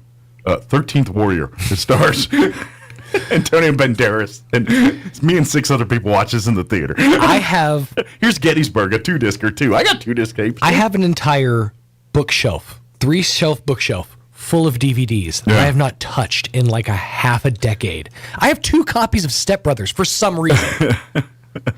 I used to be that way. And the only reason I'm not is because I moved 5-6 years ago. And when that happened, none of that went with me. I had a yard sale and I just sold all of that stuff because I knew, I'm like, we're in the digital world now. I don't remember last time I put a DVD in a DVD player. Fair enough. Yeah. But let me remind you that when Walt was in, spoiler alert, when Walt was in hiding, all he had was 2 copies of the Imaginarium of Dr. Parnassus on DVD. Had you had my collection, he would have had the whole Breaking Bad series. He could have figured out what was going to happen. Yeah. I'm just saying. He would have too many distractions and couldn't finish his task. Yeah. Because he was so busy watching all the Go programming. in the middle of Hot Rod. I'm in season 2 of The Office. Come back. That's right. Maybe a whole different outcome. Fair enough. Oh man, but those books were a thing back then, and and that's why I'm just like, man, it's so different now than. And I'm not saying it's good or bad. It's just it's harder to find random pieces of information now. Like, the origin of the toilet. Like that's not hard. You just get on Google. Yeah, now. you gotta, but you'd have to like have the. I wonder who invented the toilet. Like, you'd have to think about it. Right. Whereas the bathroom reader, it's just like you flip a page. Oh, here's a story I never would have thought of. Well, and I like the bathroom readers because, obviously they crit your stories. The way they did it, because it's literally, they call it the bathroom reader for a reason. So they have short stories for a quick jobber, a medium stories, and then long ones for a more extended When sit. you're gonna be there a minute, and they kind of build it that way. But the part that I loved the most about those books was every single page has a factoid at the bottom of the page. And I'll spend a session just reading the factoids at the bottom of the page. And because after I had these for years, I've read them several times, and I'm like, oh yeah. So I end up going, oh, look at that. The pine tree has a, it's like, all right, cool. So that's why I really love those books. But I bet you can still get them. I think if you go on to a bookstore, they still have the Uncle John. I'm pretty sure they're still releasing. I think they still write them. I'm just, I need to go and see if there's been some new editions in the last 10, 15 years since I bought one. There's bound to have been some type of like Uncle John's bathroom app, is my guess. Like I was so into it, I was in the club. I had a card and everything. The Uncle John Bathroom Readers Club. I had a club card just like you get at Shoney's or Stuckey's or your restaurant when you were a kid. I had just one of those. You're a member. Except I was a grown man. Yeah, me and Uncle John, we're simpatico. It is 8:18. Don Weld is here with us, wearing two hats today: his Alzheimer's Association hat and his Friends of Bitter Lake hat. I'm not sure if Kim's here with him yet, but if not, she will. I know Don's here. I'm not sure if Kim's here yet. We'll have them both join us in just a second. Before we do any of that, though, let's take a gander at your weather. I'm sorry. No more talk of rain and stuff, just 100 and pluses. So bad news, Bear. I know. Here it is. Don't shoot the messenger. I'm meteorologist Steve Hamilton with your Pecos Valley weather. We have dry air in place over our area, so we're expecting sunshine and pretty hot temperatures today. Our afternoon high in the low 100s. Overnight, a few clouds and low 70s, and then just a slim chance of an isolated shower or thunderstorm tomorrow afternoon. Pretty hot. Afternoon highs 100 to 105, and we'll get sunshine most of the day. Hundreds Friday and through the weekend. I'm meteorologist Steve Hamilton, and that's your latest forecast. Thank you, Steve. Currently 75 degrees here in Roswell. Humidity's at 48%. Winds out of the south at 8 miles per hour. 103 our expected high today under sunny skies. Winds out of the south 5 to 10 miles per hour. Partly cloudy tonight with an overnight low of 71 degrees. South winds 5 to 15 miles per hour. Thursday, mostly sunny, 104 for a high. Northwest winds 5 to 10 miles per hour. Friday, sunny with a high of 103. Winds out of the west 5 to 15 miles per hour. Friday night, we're looking at clear skies with an overnight low of 70. So shorts and T-shirts for football games on Friday. And then for the weekend, Saturday, sunny and 101. Sunny and 99 on Sunday. So no rain or really temps under 100 till maybe Sunday, and it's 99, maybe. So it is, more rain. But we're in August now, right? September's got to be coming soon. We got to see a break coming, so we'll see.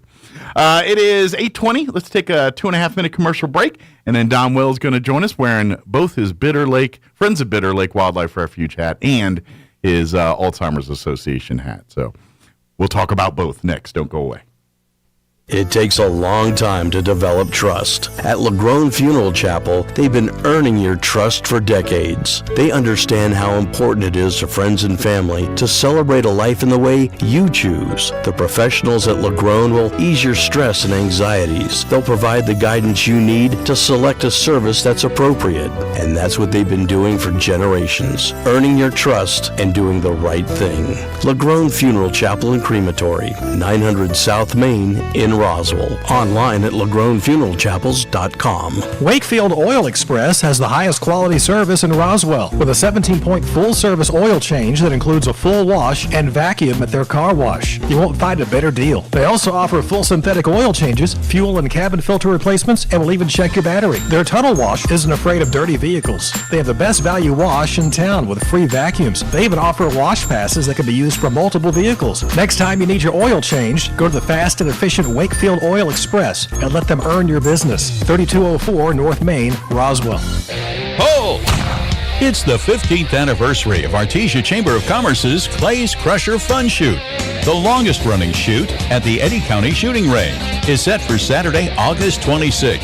Here's a great opportunity to network, reduce stress, and have some fun along the way. All ages are welcome. There are 2 rotations, one at 9 a.m. and 1 p.m. $150 per shooter per rotation. Sponsorships are available. Registration fee includes Target, lunch, sponsored this year by Snowwell Services, a shooter gift, and a chance to win great prizes. For information, call the Artesia Chamber at 575-746-2744. The Clays Crusher Fun Shoot, Saturday, August 26th in Artesia, New Mexico. Ad paid for by Artesia and Eddy County Lodgers Tax. Sign up online at artesiachamber.com. Are you ready to make a real difference in your community? Introducing the New Mexico Army National Guard. Serve your community with pride and become a part-time hero. Join our dedicated team and enjoy the adventure of a lifetime. Get full-time benefits without sacrificing your current career or education. When disaster strikes and your community needs assistance, you'll be there to lend a helping hand. So don't miss out on the opportunity to receive education, adventure, and financial stability, all while serving your country. Get started by visiting our website, nationalguard.com/NM. Here's a Mornings with Mike Winters fun fact. Men are 6 times more likely to be struck by lightning than women. That's because men are 6 times more likely to wear a tinfoil hat in a thunderstorm. Here's Mike Winters. And good morning. It is 23 minutes after 8 o'clock, and joining us in studio this morning, representing the Friends of Bitter Lake Wildlife Refuge and, of course, the Alzheimer's Association here for Southeast New Mexico. Don Well back with us. Good morning, Don. Good morning, Mike. How you doing today? Doing good. Between your 27 things going on, I do appreciate you spending a few minutes on the radio with us this morning. Because, well, it's always good to get in here. I like this. And this is, I'm going to brag on Don. I know he doesn't get, but, you know, when he's not doing Alzheimer's stuff or doing stuff for Friends of Bitter Lake, he's also driving veterans with the Veterans Transport. Right. He's working with our American Legion folks, and through that, he's doing stuff at Memory Lawn, Legionnaire stuff. Don's and the zoo too. And then he's also with the Spring River Zoo. He's involved getting stuff there. So for a man who's retired, he's probably busier than most of us that aren't retired yet. Yeah, I think I'm now busier than I was when I was working. I think so too. I think 24/7 when I work. Yeah, you got to go back to work, just get a break. That's right. I'm leaving town for a while. That's right. That Don does take care of his vacationing and things like that. So definitely want to make sure that you know. Where's your? Because that's a cool thing, and this is another thing Don does. He'll go and take a trip, and then he'll go and do talks at the library about it and stuff like that. So then he'll take his vacation and turn it into an education experience for others to enjoy. There you go. So, like, he's been to India, to Egypt, Africa. I mean, you've been to multiple countries. Yeah. So what's next? Well, we're going to Scotland in September. So Europe. Yes. Hitting some Europe now. Yeah. Good. I haven't been to Scotland yet. I've been to England and Wales and Ireland. But now, and then in October, I'm headed down to Micronesia. Oh, okay. Australia and Bali. Have you been to that area New before? Guinea. No, I've been to Australia. Yeah, I've been there once when I was a teenager. But the Bali and New Zealand or New Guinea and that kind of stuff. No. What time of the year are you going then? That'll be October. So you'll be catching right as they get into their warmer spring. Yeah. Yep. Before it gets hot. Yes. Yeah, because around December it's hot. Yes. But October is still. It's just like spring here. But it's different. The farther north you go, the warmer it is. Yes. That's right. The closer to the equator you go, the warmer it is. So you want to get cool, you go south. They go south for the summer. And in Australia. Because and it's weird. Like I was there in what was their summertime, but if you go far south, like towards Tasmania, that far south, there's snow and penguins and things like that. People don't think of Australia in that way, but they can't, during their winter. During their winter. I vacationed with some Aussies in January. No, it was in June in Europe. Okay. Because they were trying to get out of the winter. So you're right. Because they're going north for the winter, which is our summer. Yeah. So it was always fun. They're great people. Just loved it. We had a good time. The people when I was there. Now, granted, I was in the '80s, so it was a few decades ago. But some of the nicest people were just on the streets, and I was in major cities, Sydney, Melbourne. They're major metropolitan cities, and they were just friendly, like you were talking here in Roswell. It was very nice. I'll be in Sydney for about 4 days, going to the zoo. Good deal. The Taronga Zoo, and then to the rescue zoo where when that big fire they had and had all the koalas they had brought them in, I'm going to that rescue area and see the work that they do there. Oh, cool. So I got to hold a koala when I was there and see kangaroos, because kangaroos are they're almost a rodent there. There's so many of them and things that they have hunting seasons and things like that. So kangaroos are kind of like deer here, where they have to have control them and things like that. And they do eat them. It's a delicacy type. It's a very, very lean meat. Okay, so it's probably you probably got to do a lot of prep work on it to get it to not be so you have to gamey. tenderize it real well. But interesting. Well, maybe the next time I go to Australia, because I always want to go back. That's my bucket list. I want to go back again. I'm going to try to eat kangaroo, because I went as a Boy Scout last time and they weren't serving me no kangaroo. Yeah. Although weirdly enough, I had a lot of they went British on me, and a lot of beans for breakfast and things like that. Yeah. And I don't need more Vegemite. I tried the Vegemite when I was there. They can have their Vegemite. That thing's disgusting. Yeah, I know. No, you need you get a lot of the full English breakfast. Yes, these hotels. Yeah. The beans on toast thing is not just England; it carries down to Australia all just the way as much around. too. Yeah. But we could talk about that the whole time. We probably could. You want to do Bitter Lake first, since the Dragonfly Festival's right around the corner here on September 9th. Yes, we're weeks away now. That's right. And Friday night we'll have a presentation Friday night, and we'll have the regular. And this time we're full out. We've got everything. So, excellent. We're expecting a big crowd.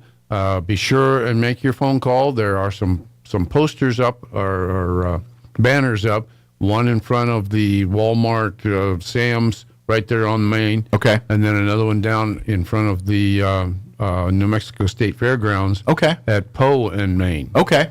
If you're not familiar, the Dragonfly Festival happens every year at Bitter Lake Wildlife Refuge. Right. It's the main day is the Saturday. That's where most of it, but it's really a 3-day event. It starts Friday evening with the Star Watch and usually a program there Friday evening. And then Saturday morning they start bright and early with the early bird tour, and then they do the early bird tours once on Saturday, and then the rest of the day are dragonfly tours or wildlife tours, where one tour focuses more on the dragonflies, while the other one focuses more on the other wildlife and plant life of There's a Bitter lot Lake of Way. wildlife out there. Yeah, it's incredible. And each tour is approximately 2 hours, I think, right? An hour and a half, 2 hours. Yeah. It's completely free to sign up. However, you got to reserve a spot. Spaces right. are limited. There's tours pretty much all day Saturday, and then up until from about 9 to noon on Sunday. I think there's usually a couple tours. We run. It's whatever overflow we have. Yeah, and that starts about 9 on Sunday. Yeah, to catch those people. But the thing is, you do need to pre-register and you do need to sign up. Right. They will take walk-ins as they can, but it usually isn't available. It's just people sign up and they show up and they do. But if you go to friendsofbitterlake.org. You'll find the phone numbers and everything you need to just call the refuge and reserve your date, time, everything for your tour. Hopefully that is up again. Okay. We were having problems with that. Oh, shoot. I don't have that number. Oh, yeah, wait a minute. Do I? No, yeah, friendsofbitterlake.org. I didn't bring my card with that. Okay. The phone number. Okay. Well, text it to me later, and I'll make sure I'll announce it and tell everybody what that number is. Go. But we want you to sign up now. There's a lot going on in between the tours and everything, because there's going to be all kinds of. Obviously, the visitor center is going to be open, and they're going to be the friends are going to be there selling the stuff at the gift store, information. We're going to have lots of different booths and things. The scouts will be there doing they're on food hot dogs again, and hamburgers. doing hot dogs. We're going to have various nonprofits setting up booths there for you to come and learn about their stuff. Friends of Bitter Lake, you guys are doing the quilt again and all that? No, we don't have a quilt this year. Okay. We do have a duck painting. Okay. still. So this year it's a duck painting you're going to be buying tickets for. Yeah. And all that money goes back to Friends of Bitter. And that's an actual painting. Okay. We always thought that it was a print. Okay. And then we got it looking at it and detailed it, and it's actually a painting. Okay. It's worth a whole lot more than you might think. Okay. So it's a valuable piece of art. Yes, and, it is. And so if you love art and would like to help Friends of Bitter Lake, and here's what, if you're wondering what all this money does. So the Friends of Bitter Lake, they are a volunteer organization that services as a group that helps the Bitter Lake Wildlife Refuge. Of course, we've had Steve on several times. Steve is I always call him the kind of the Ranger Smith park ranger. There you go. That's kind of what he is. But we have our friends that are volunteers. They help with service projects. They run the store out there, and then all the money they generate from that store and events like this go back to conservation projects and everything at Bitter Lake.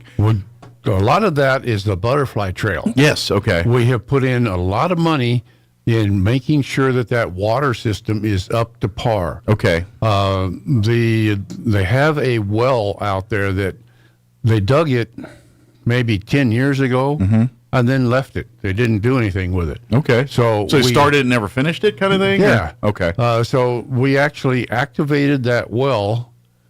The cost of water isn't huge, and trying to water that butterfly trail from a commercial water point was costing a lot of money. Irrigation was expensive there. Yeah. They've got a well there, so we activated that well, hooked it all up, and ran it into that butterfly trail.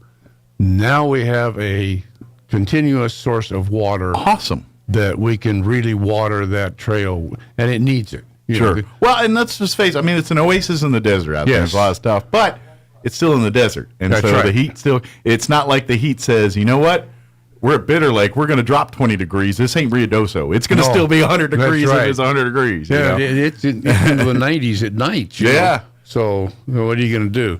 But so we got that. That's a big project, and we spent a lot of money on that. Good deal. So that'll be good. So come see that work stuff, because that'll be part of the. They always do a butterfly release with the kids, which you can pre-sign up now. Again, Friends of Bitter Lake will get the number, but they've got some monarch butterflies that they'll release, and they usually let the children do that. So you sign up. It's free, and then you'll be there at a certain time, and then they'll go and they release the butterflies. They'll give you a butterfly to release to the wild there. That's right. And so we'll be doing that on Saturday morning. Kids love that. Yeah, it's fun. Oh, and you come and take a photo with your kid releasing this butterfly. So, yeah.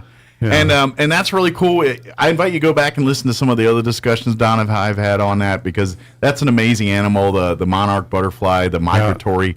It's basically there's generations of these butterflies, because they don't live very long. They 30, 40 days, I think, is something kind of, some weird number. Yeah, something like that. But that whole time they're there, their whole purpose in life is to, depending on where they're born, is it to get the colony from point A to point B, or is it to, and then to regenerate? Yeah, they're put on this earth just to be a piece in the big cog of getting the population to the destination, north or south, depending on the time of year. And I want to go see that in Mexico sometime. That would be cool. That's one of my bucket list things. That would be cool. Yeah. So you're part of that by doing all that stuff. Yep. So it's really cool. Of course, the dragonflies are the star of the weekend, so you'll see plenty of opportunities there too. But sign up for the tour if you've never done it before. Pick if maybe Dragonfly, pick one tour and do a wildlife tour, or if you really want to check out some cool stuff, and it's only one time. The early bird tour. It's like 6:30 Saturday morning, right? And it's called the early bird tour not only because it's early, but now you get to see the birds and Don and I have been talking in the past. If you want to see the most animal activity at Bitter Lake, it's either early in the mornings or late at night when it's not hot yet. That's right. That's when they go out finding food, doing the things they're going to do. At noon, they're hunkered down in the shade or looking for a place to be cool. Yeah, they're smarter than us humans, Yeah, they kind of know that stuff. It's like, what are those idiots doing out in the sun? We're out here. So if you want to see kind of the wildlife in action, that early bird tour is probably your best chance to see that. And if you're on your own, the another time would be just before sunset. That's when they get out to hunt for night or for the night work. The night creatures come out. Yep. do their hunting and things like that. Yeah, So. of course, their place closes at sunset. But if you happen to get kind of caught, get watching too many things going on, you see that little coyote going by, or the fox or whatever, and you think, oh, the sun's gone down. Yeah, and you're like, oh, That's dang, right. I've been sitting here. Yeah, You can get out. You just can can't still get in. out. Just go slow and let the gate do its thing. Yes. Yeah. It's like the opposite of the Roach Motels, if you remember back in the day. There you go. They let you in but not out. This is the opposite. It won't let you in, but it'll let you out. Yeah, that's right. That's right. Yeah. So no overnights. Yep. Yeah. No. But September 9th. September 9th is the Saturday. So the 8th, that Friday night, they'll be doing the stargazing and the evening activity, the lecture talk there. There's a lecture that night. Let me see. What did he tell me? Was that going to be the Birds of Prey? I think that's the one. Okay, on the Birds of Prey. I think you're right when you said that last time. Yeah, that sounds right. I think So if you want to learn about the hawks and the falcons and the birds the eagles and those things, that's what we're going. And they'll have the same program during the day on Saturday. There are 2 lectures, one in the morning, one in the afternoon. The Birds of Prey and one on reptiles. Good deal. Reptiles. And it's a lot of fun. So bring the whole family, bring the kids out, come and enjoy this. It's educational, but it's fun. It's exciting. You're outdoors. You get to see things that you don't get to see here in Roswell. Right. That's the cool thing. We have this wildlife mecca, and it's literally a couple miles outside of town. And it's a different world than what it is here in downtown Roswell, New Mexico. The whole purpose of that site out there, it's a refuge for pretty much the migratory birds. I joke every year. The pilot Flying J for the migratory animals. It's a rest stop. They stop and fuel up and tend to their young and do what they got to do before they get ready for their next leg of travel. That's right. That's what they're doing. And they go up and down and up and down. And then you go all over again when the seasons change here. And that's and so that's what makes Bitter Lake a cool deal, because you come out here in September for a Dragonfly Festival, you're going to see one action. Come out a month later, you're going to see a completely different environment. The cranes start rolling in and all that. October, November time frame, they start rolling in. And then we'll talk about the Cranes and Cocoa event that usually happens right around that time. And the geese come in. Yeah. And then in the winter months, there's different, some of the it's a different wildlife thing. And then when the spring starts going, you start seeing things liven back up and pick up again, and you start seeing some of the things you see in the fall, but in the opposite direction and stuff like that. So. And it's not just the big birds, the cranes or the geese. You get the go down the level. You got the ducks, and you got some smaller birds too. We have some very unusual small birds that migrate back and forth. Interesting. Down to Mexico, and then they go up to Colorado. Some of those kind of birds, do they come in their own little flocks, or do they kind of leech onto some other they flocks fly of with bird another species? group, and you'll see them going through one or two at a time. Quite often a mated pair. Gotcha. Okay. And they're headed north to do their thing and bring their young back in the spring or in the fall. Okay. So they don't travel in the big flock. They travel. Not really. They travel in the station wagon with the 2 kids and the there mom you and go. dad. That's the one. Yep. Very cool. But that's what this is, and we want, and this is what, and I say this every time to remind you.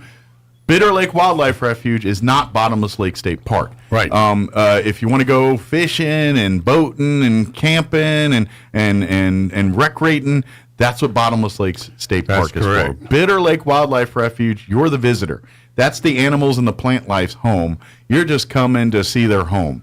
Therefore, you're not going there to put your human stank all over it. That's right. They don't want you camping and swimming in the lake and doing the things you do at bottomless lakes, because we don't want anything to impact that ecosystem out there. We want as little as man's involvement in there. Yeah. Now we have to migrate that. Man is involved because unfortunately man got involved way before we were here, and there's a lot of things that aren't native to this area that are very hardy, that try to crowd out the things that are native. So man has to be there to mitigate that. Right. But outside of that, they kind of let the ecosystem do what the ecosystem's supposed to do. That's right. Yeah. And we just watch it happen. We do have one exception to the camping. Boy Scouts. Well, Boy Scout, Cub Scout. We have a Cub Scout camp out there. And these Boy Scout and Cub Scout troops around the area make a request, and they can go out and spend a weekend out there. Well, and here's the difference why they let them do it and not average people. In scouting, they teach low-impact camping. They're teaching these students how to live off the land without making a footprint. Correct. When I was in the Boy Scouts, one of our sayings, there's, be prepared to hear those, but one of our other ones is always leave a place better than you found it. That's right. And so when like if you go to Philmont, which I think a lot of people are familiar with Philmont here in New Mexico, because it's arguably the biggest high adventure base for scouting in the United States of America. That's right. But they do low impact backpacking, like all of their food. Everything is on their back. They don't leave food behind. Nope. If there's wasteful food, you either pack it out with you or burn it, depending on what it is. Or, that stuff you don't leave, like pine needles and stuff like that. If you disturbed them in your bed, you're making it back again. Right. This is what they're teaching. So that's why they're at Bitter Lake and they lounge there, because that's a place where they can really show and say, this is the result of why you don't. If you don't low impact camp, this is the result of what you're seeing, and this is what happens when you do it. So, so they're training. It's important. Yes, it's absolutely. Very important. And I hope they carry that out into their everyday life. It's where you can do some of the creature comforts of to create while you're camping, but doing it without disturbing nature too much. Right. And using it's always you pack in what you pack out. You don't leave trash. You don't leave food and things. Obviously, with our country, this neck of the woods, especially up in Philmont, bear bags and things like that. You don't even wear deodorant when you're camping up there because it has a smell. Yep. And if that has a smell, that bear might want to come visit you at 2 a.m. because you lathered up in deodorant and toothpaste and everything else. So they want to know what that smell is. Yeah. Is it edible? That's what I'm talking about, low impact camping. This isn't pack a cooler and go to bottomless lakes and pull out your cooker, your stove and all. No. We had a stove, but it wasn't because we didn't want ground fires. Right. And our stove was one burner. It was not like your big Coleman camper where you got 2, 3. It was one little burner because, again, you're carrying everything on your back. Yeah. Did you have the sterno? Yeah, we had that, and to be honest, not a lot of cooking gear. We cooked with dehydrated foods, but having things like a cast iron skillet, that's a lot to carry on your back. So God, those things are heavy. Yeah. So you kind of don't carry that kind of stuff, and you work in pairs, like So, like you have a tent mate. So one of you's carrying part of the tent, one's carrying part of your food, and so you kind of work balance that way. The weight levels, so you can all make it. All of that's part of what these scouts are training for. That's why they're allowed to camp out at Bitter Lake Wildlife Refuge, and the average person is not. So. It's a training. Yes, it's part of the scouting experience and teaching scouts to be good stewards of the land. That's what they do. So, but that being said, if you want to camp there, go join the Scouts. Get involved with Scouting. Post 61. Yeah. We sponsor a Scout. Yeah, Don and I's American Legion Post. We sponsor a Cub Scout pack and a Boy Scout pack That's now. Right. And do great things there. But if that's not close to you, then check out any one of those Scout packs or troops here in town. And there's always one near you, I guarantee you. So, and we can make arrangements to get them out to Bitter Lake at some time. Absolutely. Or several. And by the way, too, those scouts give back in other ways too. They also scout troops all the time will come out and do service projects. Yep. Boy Scouts or scouts that are looking to obtain their Eagle Scout rank. Part of the requirements of that is they have to do a service project from start to finish, as far as planning it, soliciting labor, donations, the whole concept. And so a lot of times Eagle Scouts will come out to Bitter Lake, say, hey, is there areas that need some help? Can I do my service project on this? And there has been a number of them over the years. Mm-hmm. We do have an opening for an Eagle Scout to do a project down at South Park Cemetery. Okay. Contact 61. Any Life Scouts out there listening and looking for ideas for their Eagle Scout project? We might have one for you here, too. Right. Give us a call at Absolutely. 61. But back to Bitter Lake Wildlife Fest. Yes. That's going to be September 9th is the big day, September 8th, and then 10th. Also bleed over days carryover for that. There won't be any of the extra stuff on Sunday at all. All of that will be we Saturday. shut all that down. The scouts and the food, the visitor booths, the all of that. Right. Does BLM doing their fishing pond, all that kind of stuff? They will have the fishing pond. They will also have a Bureau of Land Management, not Black Lives Matter. In case you're wondering what BLM I'm talking about. Yeah. Right. Yeah. You got that. Well, I don't know. Maybe they could come out too, and we can learn some cultural stuff. Yeah. Too. That would be good. But they also we have fish and wildlife that comes out with bow and arrow. Oh, for the archery. They're going to have the archery this year. I think they're having the archery. Okay, great. And the BB gun. Good. Pellet gun. So. Archery. Again, I was in Boy Scouts. I'm an Eagle Scout. One of the things I did when I was, around 21, actually, because that was, I worked at a Boy Scout camp, and for 1 year I ran their shooting sports, which was rifle, shotgun, and archery. And I had to go get my NRA certifications and everything. But the part I enjoyed most was the archery. Yeah. The archery is, shotgun's fun, blowing stuff up, and the rifle, there's a lot of discipline there. But archery is the true discipline because breath control all is important, but you also are holding back the string. That's right. Which is weight, which means that it's movement. That's another variable where but to me it's cathartic. Like when you're shooting anything, but particularly archery, it's just you, the bow, and the arrow and the target, and you're just kind of zone everything out, and you control your breathing. To me, it's a very Zen-like thing, and I think it's great for kids and stuff that maybe are a little rambunctious.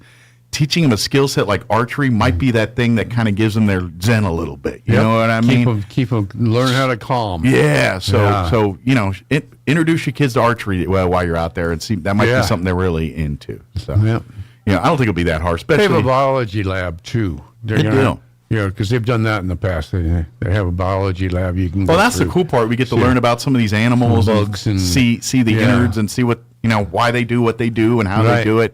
Especially at that level. And we have the fish people coming up from Dexter. Okay.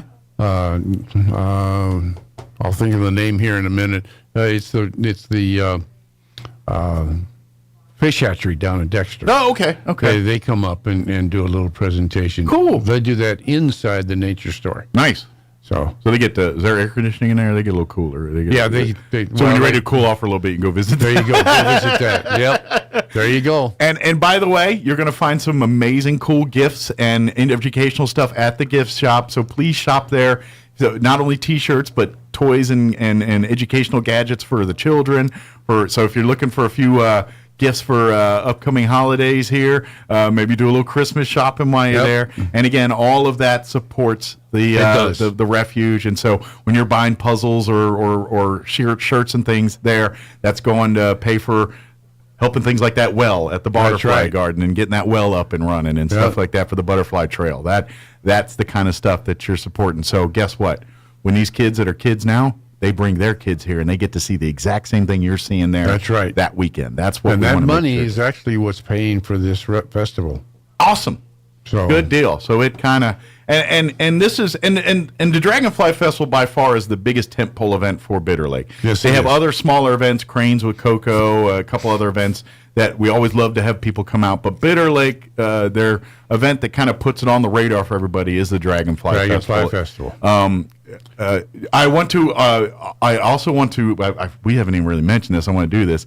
Another cool thing about the Dragonfly Festival, it really happens before the festival, which you can see right now, is every year the artwork for the festival, the T-shirts, the posters, everything that's used to market the Dragonfly Festival is an art contest with students. And so they do their best, interpretation of dragonflies or whatever the theme to it, And then we have some judges that I don't envy at all have to pick the best pictures that they like. We keep their names secret. They have a tough task because they're, my opinion, they all win because they're amazing work. You know, and then so when you see the T-shirts and you see the posters, if you go out to one of the places and see posters, you'll see this year's student that won the artwork, and so that's just another cool caveat that's part of we get to spotlight some of these kids and some of their cool efforts. Posters are out around town.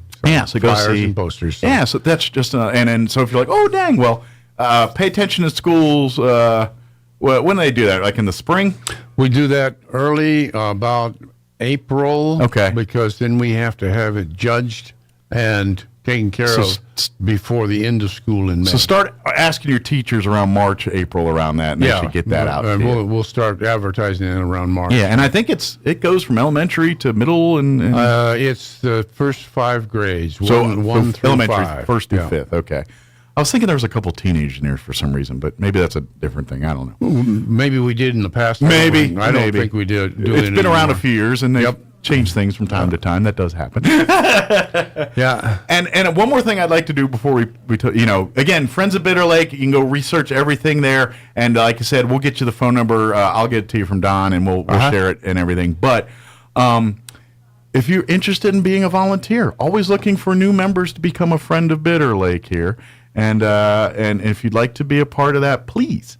While you're at Dragonfly Festival or Friends of Bitter Lake, reach out. There is an email or contact information. Say, hey, I love this. I would, what can I do to be a part of this? And Don will be happy, or one of the other friends will be happy to get in touch with you and talk to you about it. Jana, who runs the nature store, several days during the week, we have membership forms there.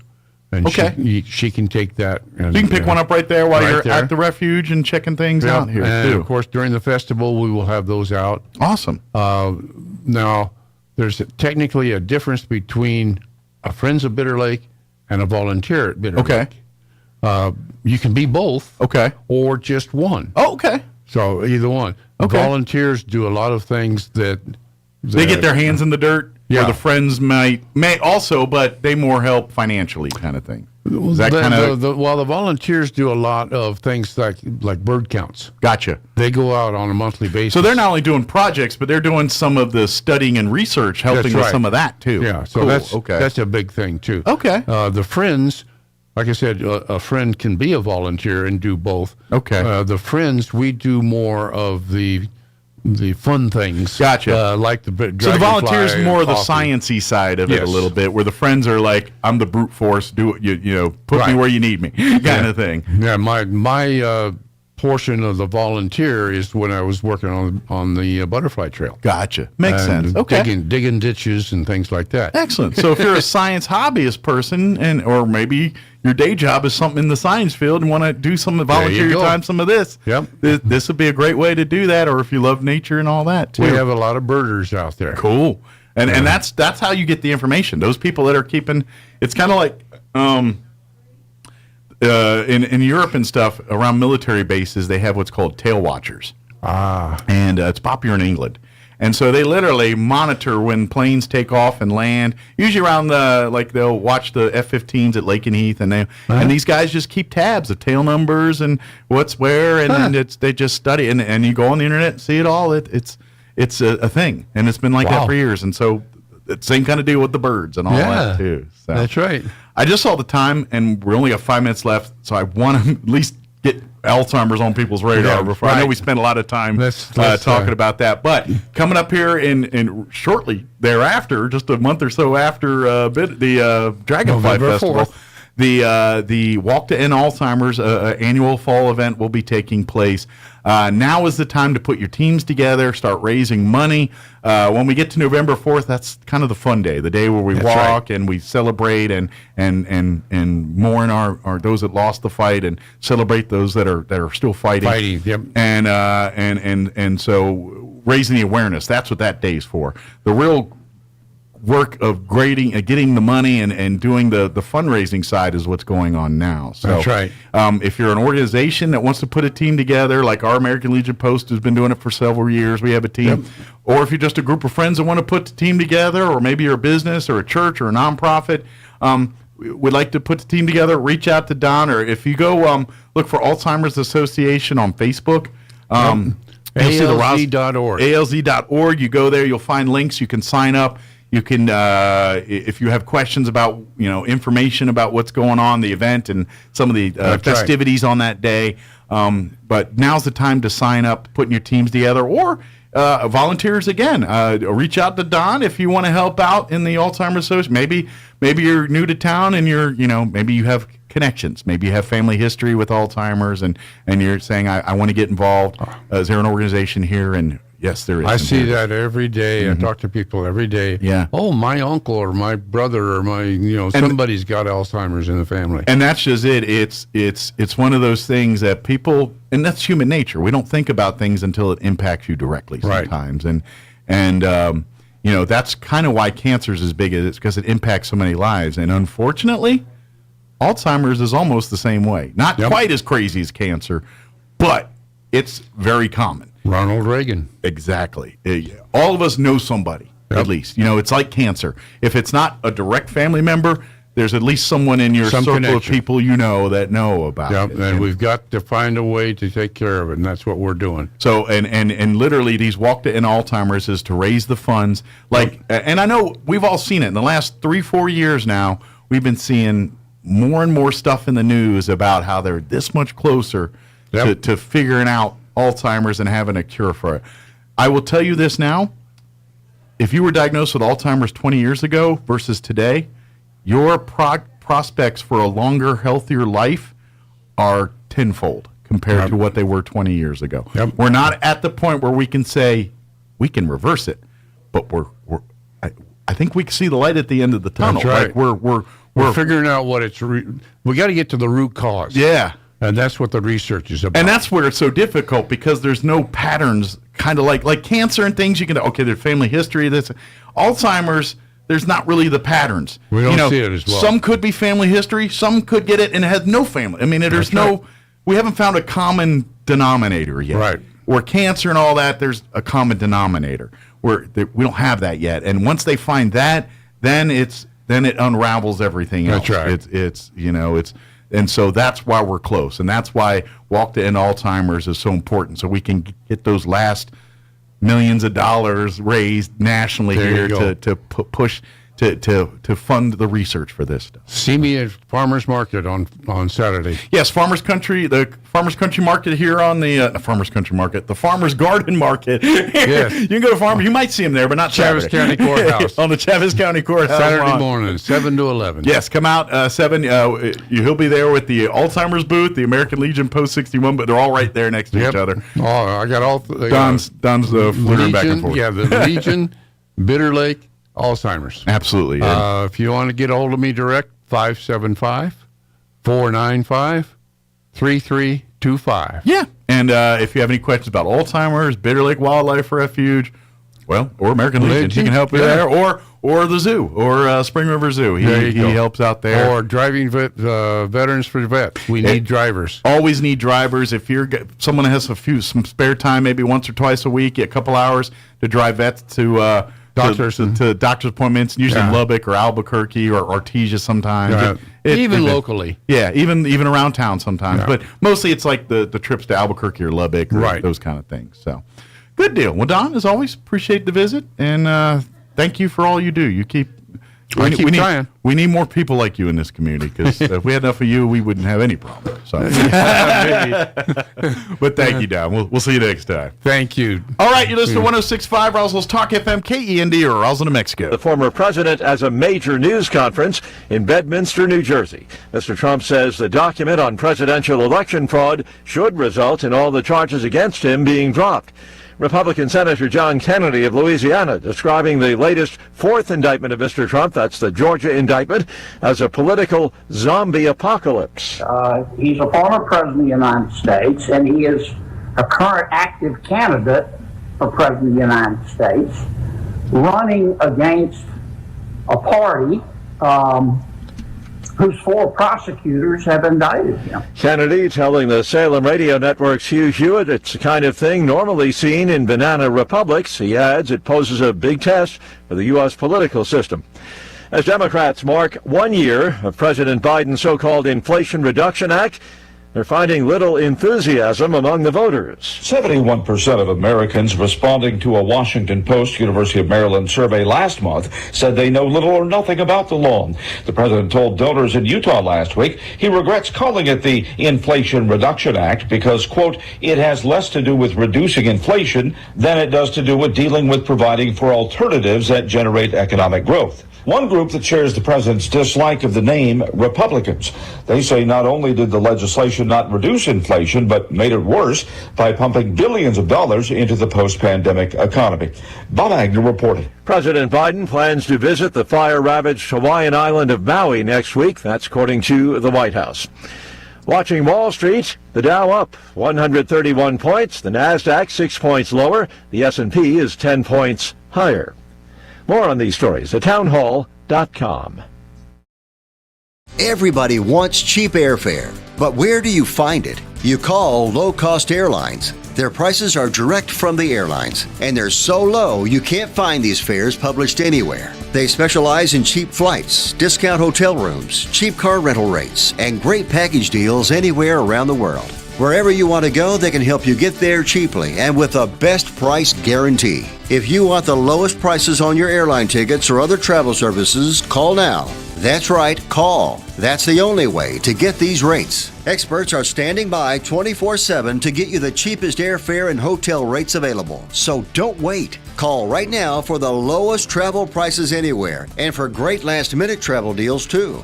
Call 866-755-5300. That's 866-755-5300. Again, that's 866-755-5300. Call us right now. North Korea, predictably, is using the defection of an American soldier as grist for its propaganda mill. Private Travis King had been in trouble with the authorities in Seoul and was due to be disciplined by the U.S. Army when he decided to sprint across the border from South to North Korea. In a statement released, Pyongyang said the soldier had asked to seek refuge in North Korea because of inhumane treatment and racism he'd experienced in the army. It added that Private King was disillusioned with inequality in America. Given the international criticism North Korea receives for its human rights abuses, it will no doubt have relished the opportunity to highlight shortcomings in American society. The BBC's Gene McKenzie in Seoul. Chinese and Indian military commanders pledged to maintain the peace and tranquility along their disputed border in an apparent effort to stabilize the situation following a rise in tension. News and analysis, townhall.com. An outspoken sportscaster caught up in a COVID controversy is leaving her network. ESPN and host Sage Steele have settled the lawsuit she filed after being disciplined for comments she made in 2021 about the company's policy requiring employees to get the COVID-19 vaccine. Steele posted on social media Tuesday she's leaving the company where she's worked since 2007 so that she can more freely exercise her First Amendment rights. According to her lawsuit, Steele was taken off the air for 10 days and removed from some high-profile assignments after saying on a podcast that it was sick for a company to mandate the vaccine. Keith Peters reporting. Videos showing down power lines, apparently sparking some of the early blazes in the Maui wildfires, have become key evidence in the search for a cause. Hawaiian Electric facing criticism for not shutting off the power amid high wind warnings. More on these stories, townhall.com.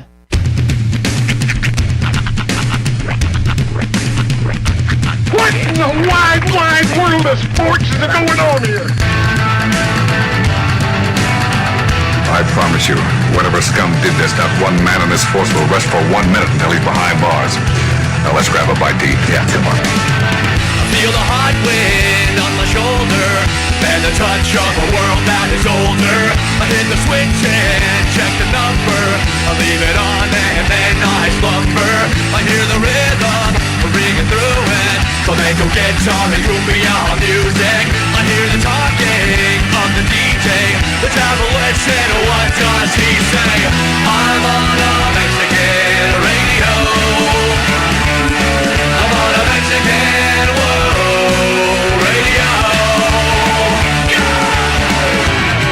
Broadcasting live from high atop the J.P. White Building in downtown Roswell, New Mexico. It's Mornings with Mike Winters on 106.5 Roswell's Talk FM. Is that what I sound like when I talk? Now, here's your host, Mike Winters.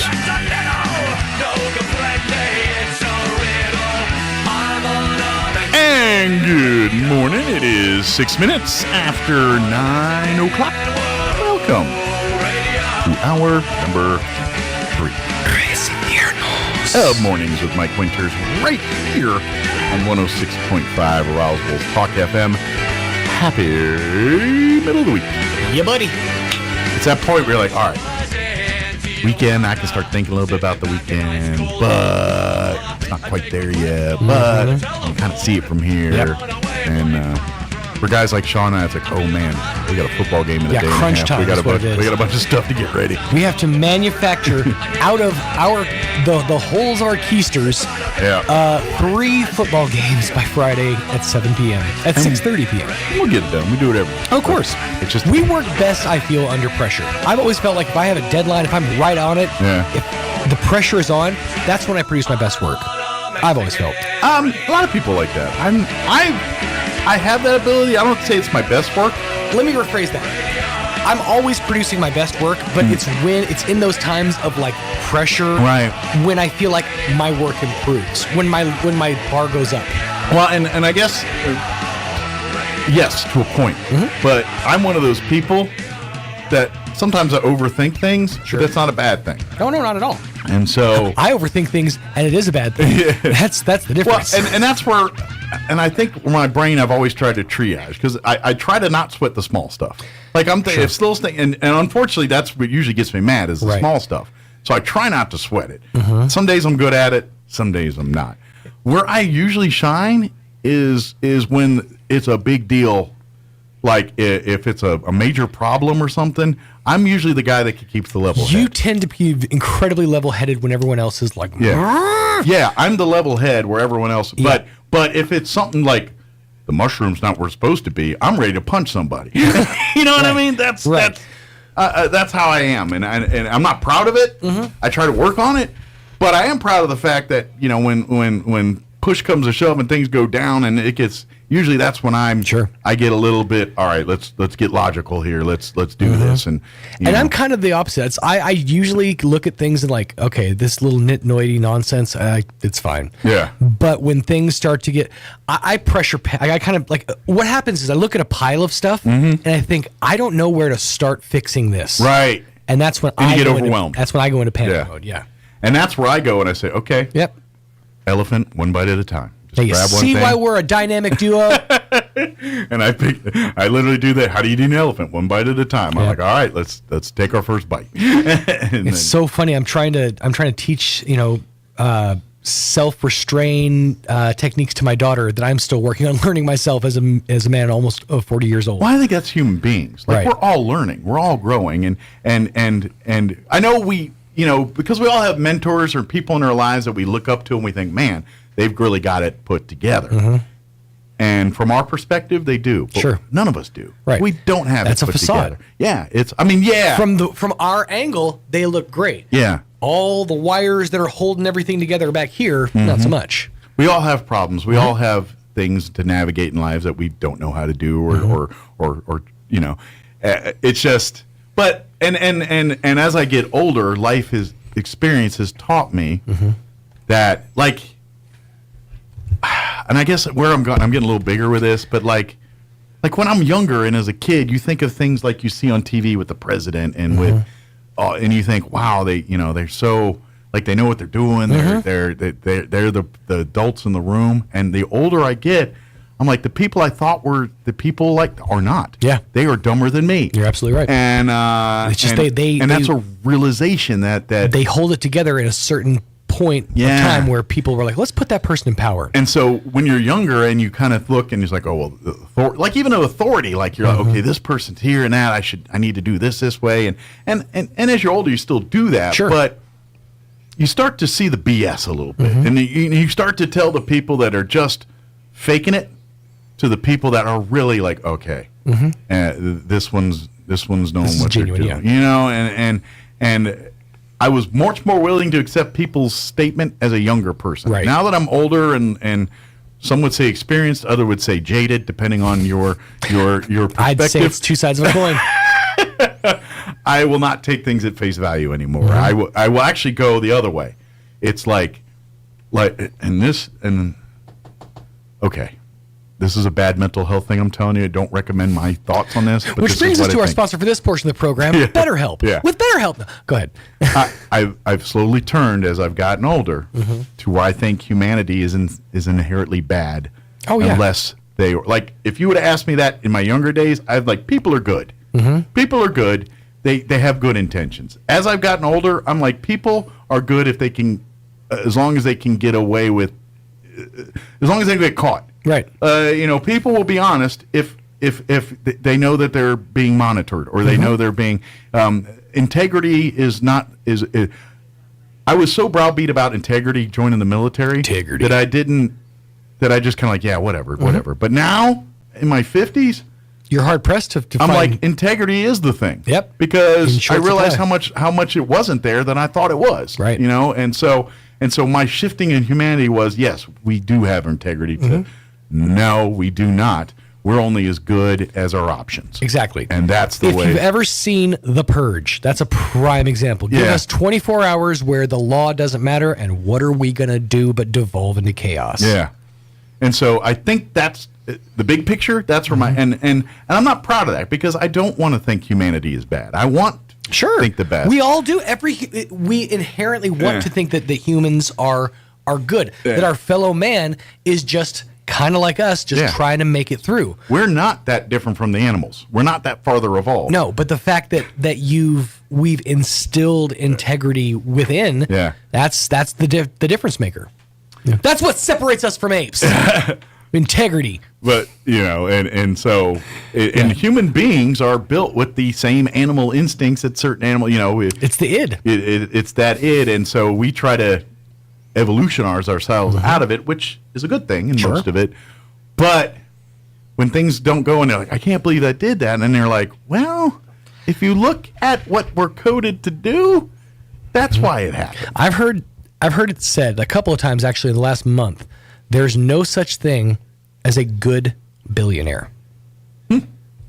That every single person that's made $1 billion, did some stuff. They've done some things, man. Yeah. I can see that. Whether it's screw over a corporation, whether it's screw somebody out of money, underpay somebody, whether it's whatever it happens to be. Every billionaire got there through ill-gotten gains, essentially. Sure, I would say anybody that's achieved success, something, whether it was intentional or unintentional, something happened where they did something to someone else. You know what I mean? Yeah. It's just, and I think that what separates humanity, if it, unknowingly do, it's one thing you're just trying to do, but knowingly do it and then say I don't care. That's where you're like, all right, maybe you're not such a good. Maybe you suck. Yeah. Intention's a big thing for me. That's where I really judge people more by their intent because people make mistakes, people screw up. But if you screwed up with the intent of doing good, I can work with you. Right. It's like I've always said, if you steal a loaf of bread to feed your family, that's not necessarily stealing. But if you steal something to put on that bread, like meat or cheese or a stereo, that is stealing. Well, and to go with that analogy, no, I don't condone stealing. No, I just wanted to get the stereo joke out. That's I all. don't condone stealing because I don't think you should take from others. Sure. Even if you're, and this is Now, like, well, you've never been poor before. I have been poor. I've been all of these But the things. Robin Hood mentality, stealing from a corporation, is a little different. Well, it is to a point. Like, to a point. Now, again, the views expressed by Sean Smalls do not reflect those of Morning Smith and Mike Winters, okay? But, like, for instance, when you watch these TikTok videos of a ramsacked group of people going into a liquor store and just taking, I mean, I'm not happy about them going into Targets and Walmarts and places like that either. Right. But it really makes me mad when they show up at, like, the liquor store on the corner. Right. Because that is a mom and pop business. It is, absolutely. And for you to go in there and you disrupt a day's wages, you're because disrupting a whole month of... that person has to sell so many Right. packs of gum to feed their family. Right. And you just took that away from them. And but that being said, you can't condone one and allow the other. Well, Target has lots of money. Like, you can't just do that. Yeah. Just understandably, just like from a legal standpoint, one doesn't, dilute the other. But yes, I'm more angry when I see them hitting small places because that impact is going to impact people way more. No, I agree. Than the Target or the Walmart or wherever. So now I also believe the inverse of that is also kind of true. That there's a rash of, I know it's not a new thing. It's been happening for years, but TikTokers who are like going out and being extra charitable, giving businesses like handing them like $500, $1,000, or people like, hey, you can have anything in the store you want absolutely free. They're doing it for the clout. Oh yeah, it's not for good. No, it's to get attention dollars. That's the term I picked up listening to radio over the years. Those are the people that are looking for attention dollars. That's what I call that, attention dollars. Hey, look at me, I'm important. Hey, look at me, I'm good. Pay me for that. Look at the good that I've done, advertisers. Oh, by the way, look, I'm a nice guy. I just gave this kid a free iPad. Celebrate me. Yeah. That's what they're doing. Acknowledge me. Exactly. And yes, you know what? And you know what? Part of me is like, fine, you want to do it, but do it all the time and actually help people. And you want to get credit for you. But yes, I will respect the guy that just sits on the corner, hands people money, and there's no TikTok. Exactly. No where's the camera? Yeah, if there's no not a camera, there. then I can accept your generosity. Not a guy behind the trees with a phone on him. None of that. 9:17. We're going to replay an interview. Yes. Initially, guest couldn't make it in, so we're going to replay our interview we had with the folks from the Chaves County Extension Office. They joined us yesterday in the 8 o'clock hour. Drew and Tamara talking about Pecan Weevil Trap Workshop. We talk fair recap. We talk, believe it or not, Christmas showcase and everything. Jiminy Christmas. Wow. That's in November, but now's the time to start thinking about that kind of stuff. I really should start Christmas shopping now. I keep saying every year I'm going to do it around this time. I just always forget. I never do, and I never make that commitment because I know full well I'm not going to. Yeah, but you don't have to see the disappointed eyes of a child on Christmas Day if you screw up. I have to see the disappointed eyes of your wife, sure. Yeah, that's way worse. Is it though? Because your kids, no, they do not. Kids, you can distract with something shiny. Sir, I am now 39 years old. Yeah. And as a 39-year-old man, I still remember the day my dad gave me one of his business cards with on the back an IOU for Donkey Kong Country on SNES. No, I get Just that. saying. But you can make it up to him. Like you can say, all right, I didn't, here, but here's another shiny thing. And sure. Whereas my wife, they don't forget. But you can make it up to them. Flowers, candy, card. But they still 10 years later. Remember that time you did that? Yeah. You know what? I am divorced. You're not wrong. Make a valid point there, winners. Valid point. Your kids don't always do that. Turns out they never forget. They do that to their therapist. The elephants in the human world. Really. All right, it is 9:19. Let's take a look at your weather. I'm meteorologist Steve Hamilton with your Pecos Valley weather. We have dry air in place over our area, so we're expecting sunshine and pretty hot temperatures today. Our afternoon high in the low 100s. Overnight, a few clouds and low 70s, and then just a slim chance of an isolated shower or thunderstorm tomorrow afternoon. Pretty hot. Afternoon highs 100 to 105, and we'll get sunshine most of the day.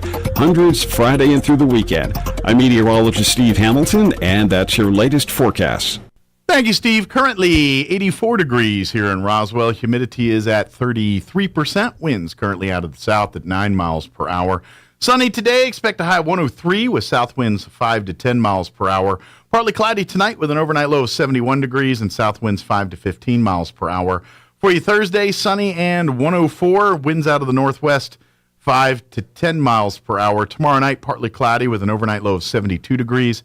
South winds 5 to 15 miles per hour. For you Friday, sunny and 103. West winds 5 to 15. Friday night for football, mostly clear, overnight low of 70. No worries of rain or being cold. Probably not really windy either, so just hot.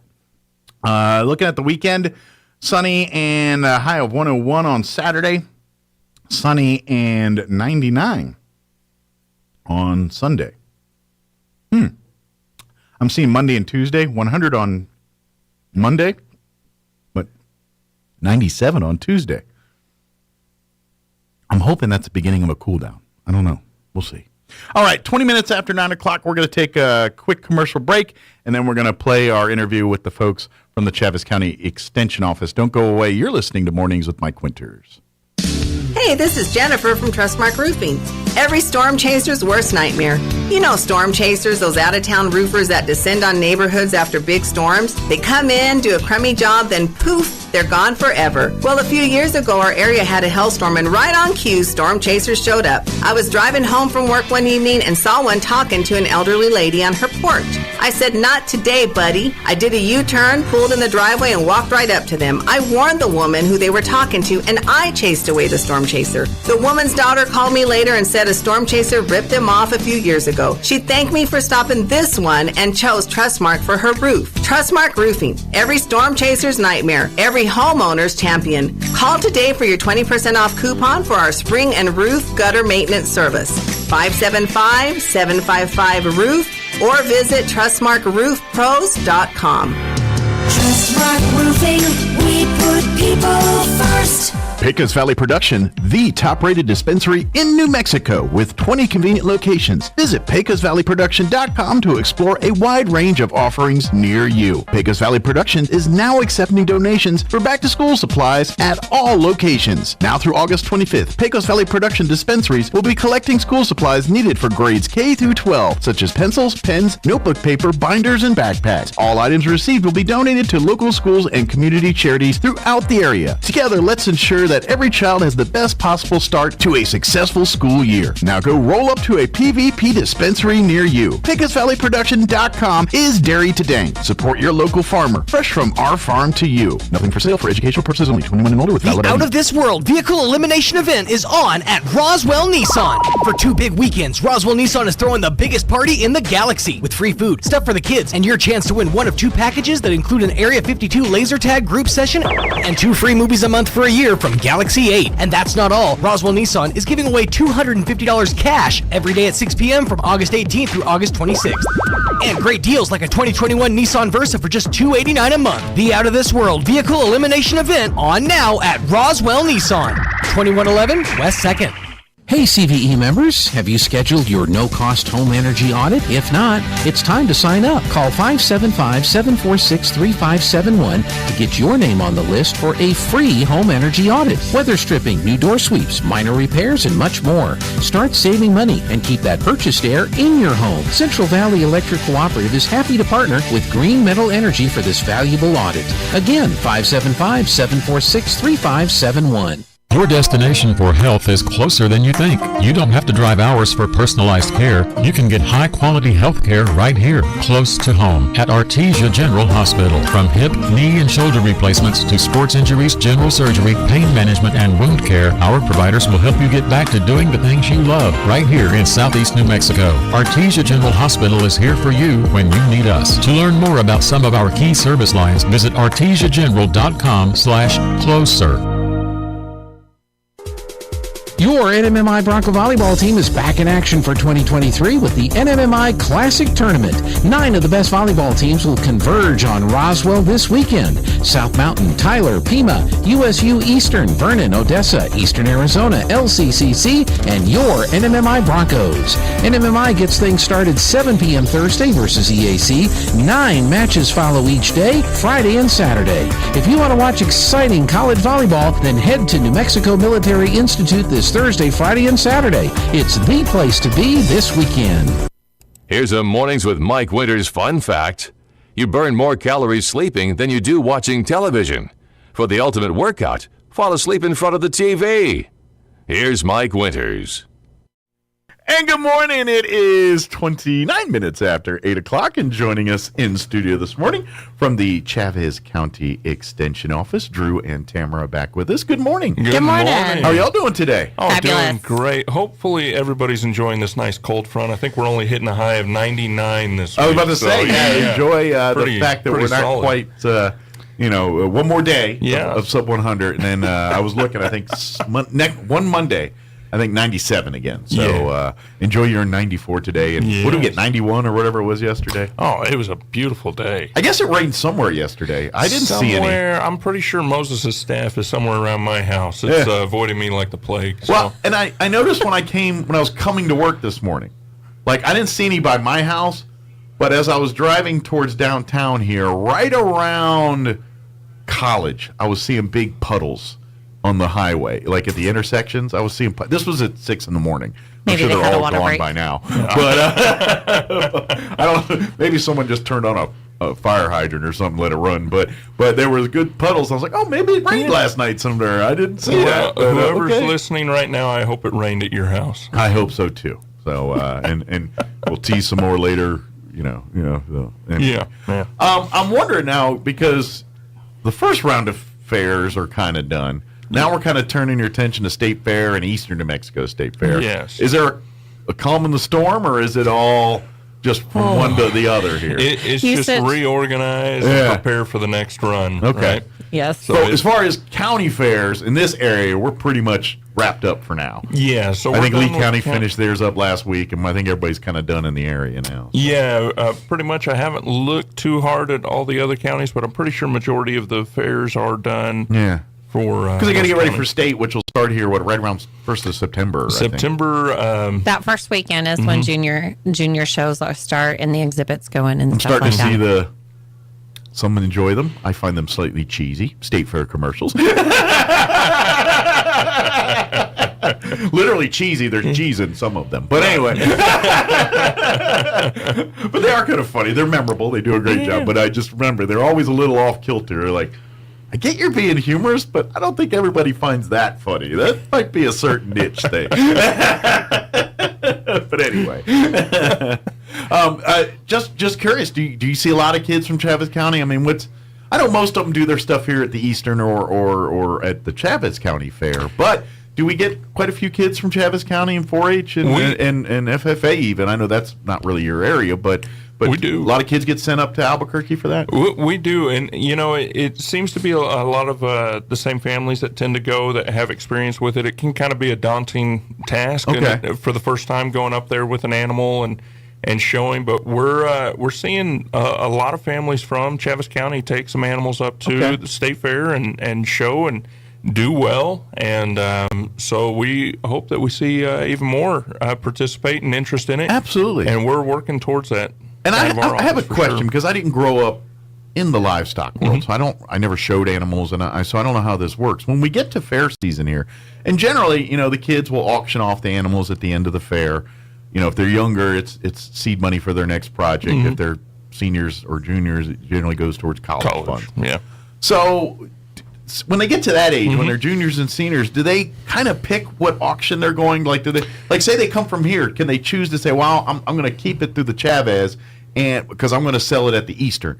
So will they show it in the Chavez and the State Fair, and then in the Eastern, and then sell it? Or what determines whether they sell at the Chavez County Fair or the Eastern or the State Fair? A lot of that is going to be depending on how well they show at the county fair. So if they enter, so basically how they gamble based on where they're going to sell it. Yes, because the sale is all based on placement, and so if you get first place in a class, depending on the animal too, because with each animal there is a slotted amount of positions in each sale. Okay. And so with county fair, there's so many slots for meat goats, there's so many slots for steers, there's so many slots for... So it's an invite to be a part of the auction, but it's an invite based on how they did during the actual competition when they're showcasing their animal, and then they're judged based on the judge, on the quality of their animal, and then they'll enter the sale on that point.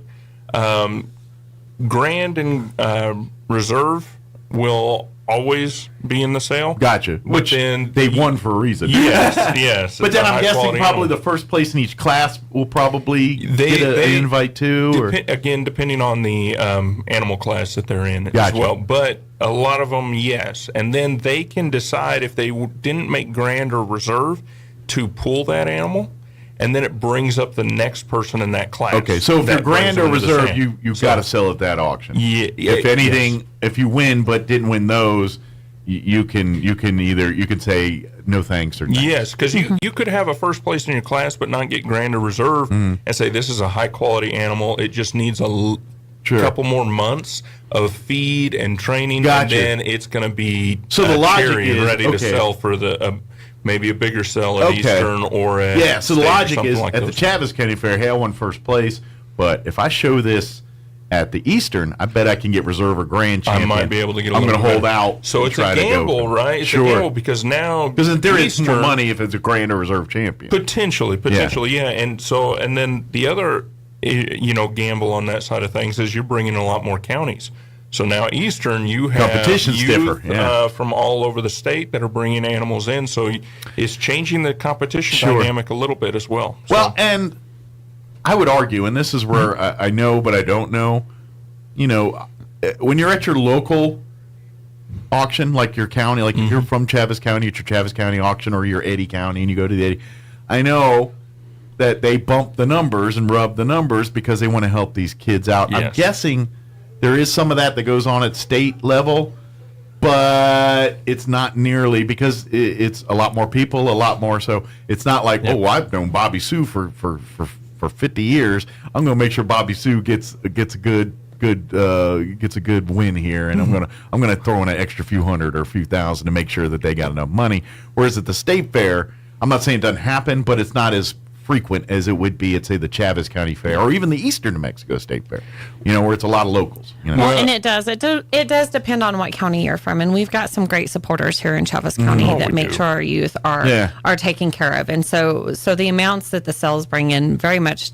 depend upon what county you're in. So I'm thinking, if you're like saying, well, this animal's really not reserve champion material to any level, let's see if we can come here and auction off Chaves County, and we can get a few $100s more, because people are just, they treat their locals a little bit different than they do others. They do. We really are blessed by the community that we have here in Chaves County. And it's a good thing. It's not a bad thing. And here's another part which I really haven't shared, but I think most people know that frequent these.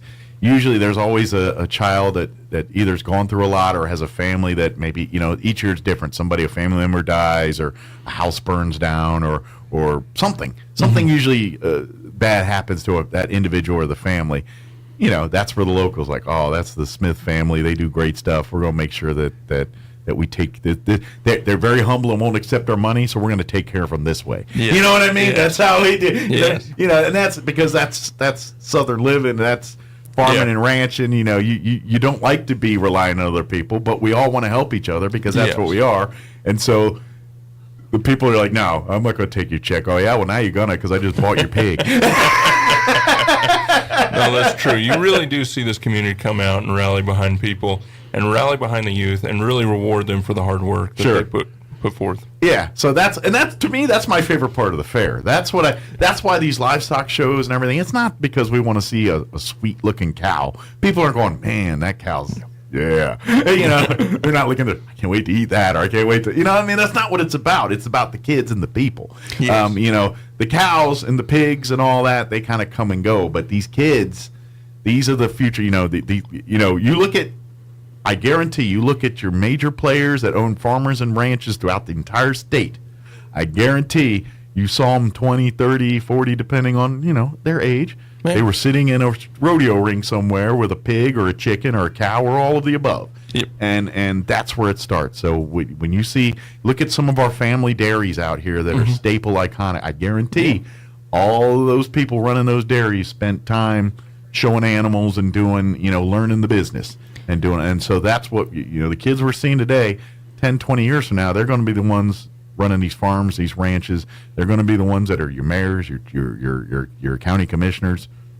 Who knows? Your governor, your state reps. I tell people, if you want to renew your faith in humanity, come watch some of these kids. And I say that every time because, every one of these kids, whether it's FFA, 4-H, doesn't matter. Any one of them, they come at you and they just talk, yes, ma'am, no, ma'am, yes, sir, no, sir. You ask, like, as a radio guy, I ask kids questions, and you get some kids, hey, what's your favorite thing? Pizza. Anything else? Nope. You talk to a 4-H kid, or you talk to a FFA or any kids showing animals, hey, what's your favorite animal? I like pigs because pigs do this, and they go down to the thing, and yes, sir, I like to talk about, you know what I mean? It's they give you thought-provoking answers, and this is why we always want to, encourage kids to go to 4-H, even if they have no, like, cow, what? We don't farm? No, I don't even own a pair of boots. What are you talking about? So, and it's not all about farm. Yeah, and that's what we've got kids that are taking about 200 exhibits up to State Fair this year. in the indoor stuff. Good deal. And so that is a nice thing. But you'll see that we've got great supporters here in Chaves County. And when it comes to the sale, it's not just the community. You will see some of these 4-H kids giving their money back to give the next 4-H generation a boost up. And that's something I was kind of curious about too, because if you go into the arts and crafts building, which you should at every fair, that's where the real cool treasures are.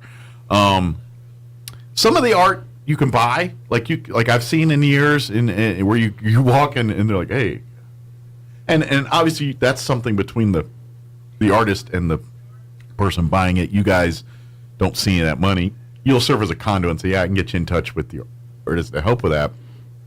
But like, what determines all of that? Is it just like the livestock shows where if you get placed in a certain category, you put it up for auction, or I mean, how does all that, or is it strictly privately done? That's going to depend on kind of what fairs you come to. So the Chaves County Fair is kind of unique in that because we have Eastern, we don't take open exhibits and things like that. And so you see a lot of those open exhibits at Eastern Fair. At Eastern, not at the Chaves right, County. Okay. And some of the other county shows that are going around.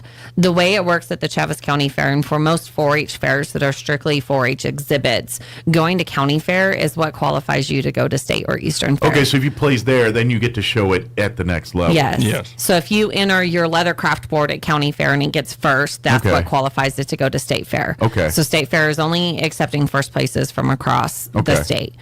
So we've got a couple of hundred going up this next month from the kids that are here. But do you see like you do on the livestock side where someone will be like, that kid did a really good job, I'm going to pay way more than it's actually worth for that piece of art just to help the kid? I mean, is that... So ours don't auction off. Okay. They do get paid a premium for entering because we've got, like I said, great supporters here in Chaves County. So they do get some premium money for those exhibits, but they don't get auction off. Now, you'll run into some counties where they may have a best of show cake or something like that that's been entered into the indoor exhibits, and then that is then auctioned off like the livestock and the livestock sell. In theory, do the participants make a second cake because... Yes. Because the judges have to eat the product to determine, and they don't like, well, here's your cake. Oh, it's missing a piece because the judges ate it. or it melted out sitting there all week. Yeah. And then so put his finger in it, but they, hey, that wasn't my fingerprint. Right. Print it. Okay, because I see that sometimes, or like I've gone, and now that you say it, I think it is probably Eastern where you're like people like have sold things and stuff. So it's kind of done that way. If they want to help a kid, it's like, hey, or people love the art, and it's like, that's just it. The artwork is beautiful, and I'm telling you, you look at something very elaborate, you think, oh, that must have been an adult, and you look at someone that was 9 that painted it, and you're like, wow, that's amazing. There was one piece this year that I really enjoyed. Was a young man had covered his Bible with a leather-bound cover that he had created, and I liked it so much. I'm actually getting my wife's Bible, and I asked him, how much are you going to charge me if I bring a Bible over to you to recover? Because my wife has worn out the cover. Sure. Well, if you travel with it and take it everywhere you go, it's kind of like, and I don't know if they still do this. I think you guys are old enough to remember this. Back like in school, like you get your textbooks and everything.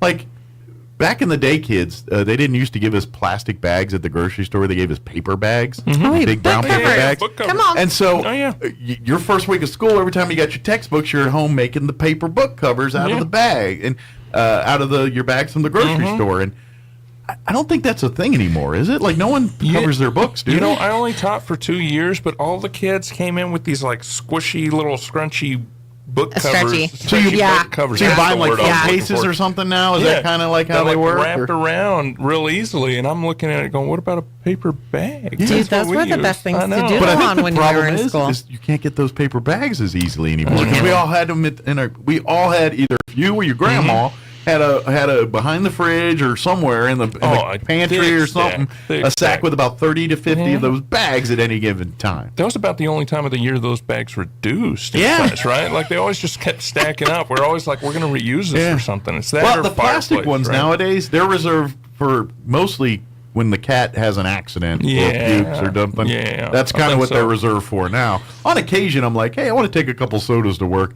I don't have an attaché case or nothing, so I'm grabbing old This Lawrence brother. I got a few in there. I was like, Lawrence brothers. I haven't had it. I go to the bag lady. I'm like, Lawrence brothers. They haven't been around for years. All right, so we need to have some workshops on how to reuse these plastic bags at the stores. Yeah, I swear to God, like a week ago, I pulled one out. I was like, Lawrence brothers. Anyway, but now we're getting to, because now, and here's the cool part. If hopefully you guys can make a chance, maybe go out to State Fair.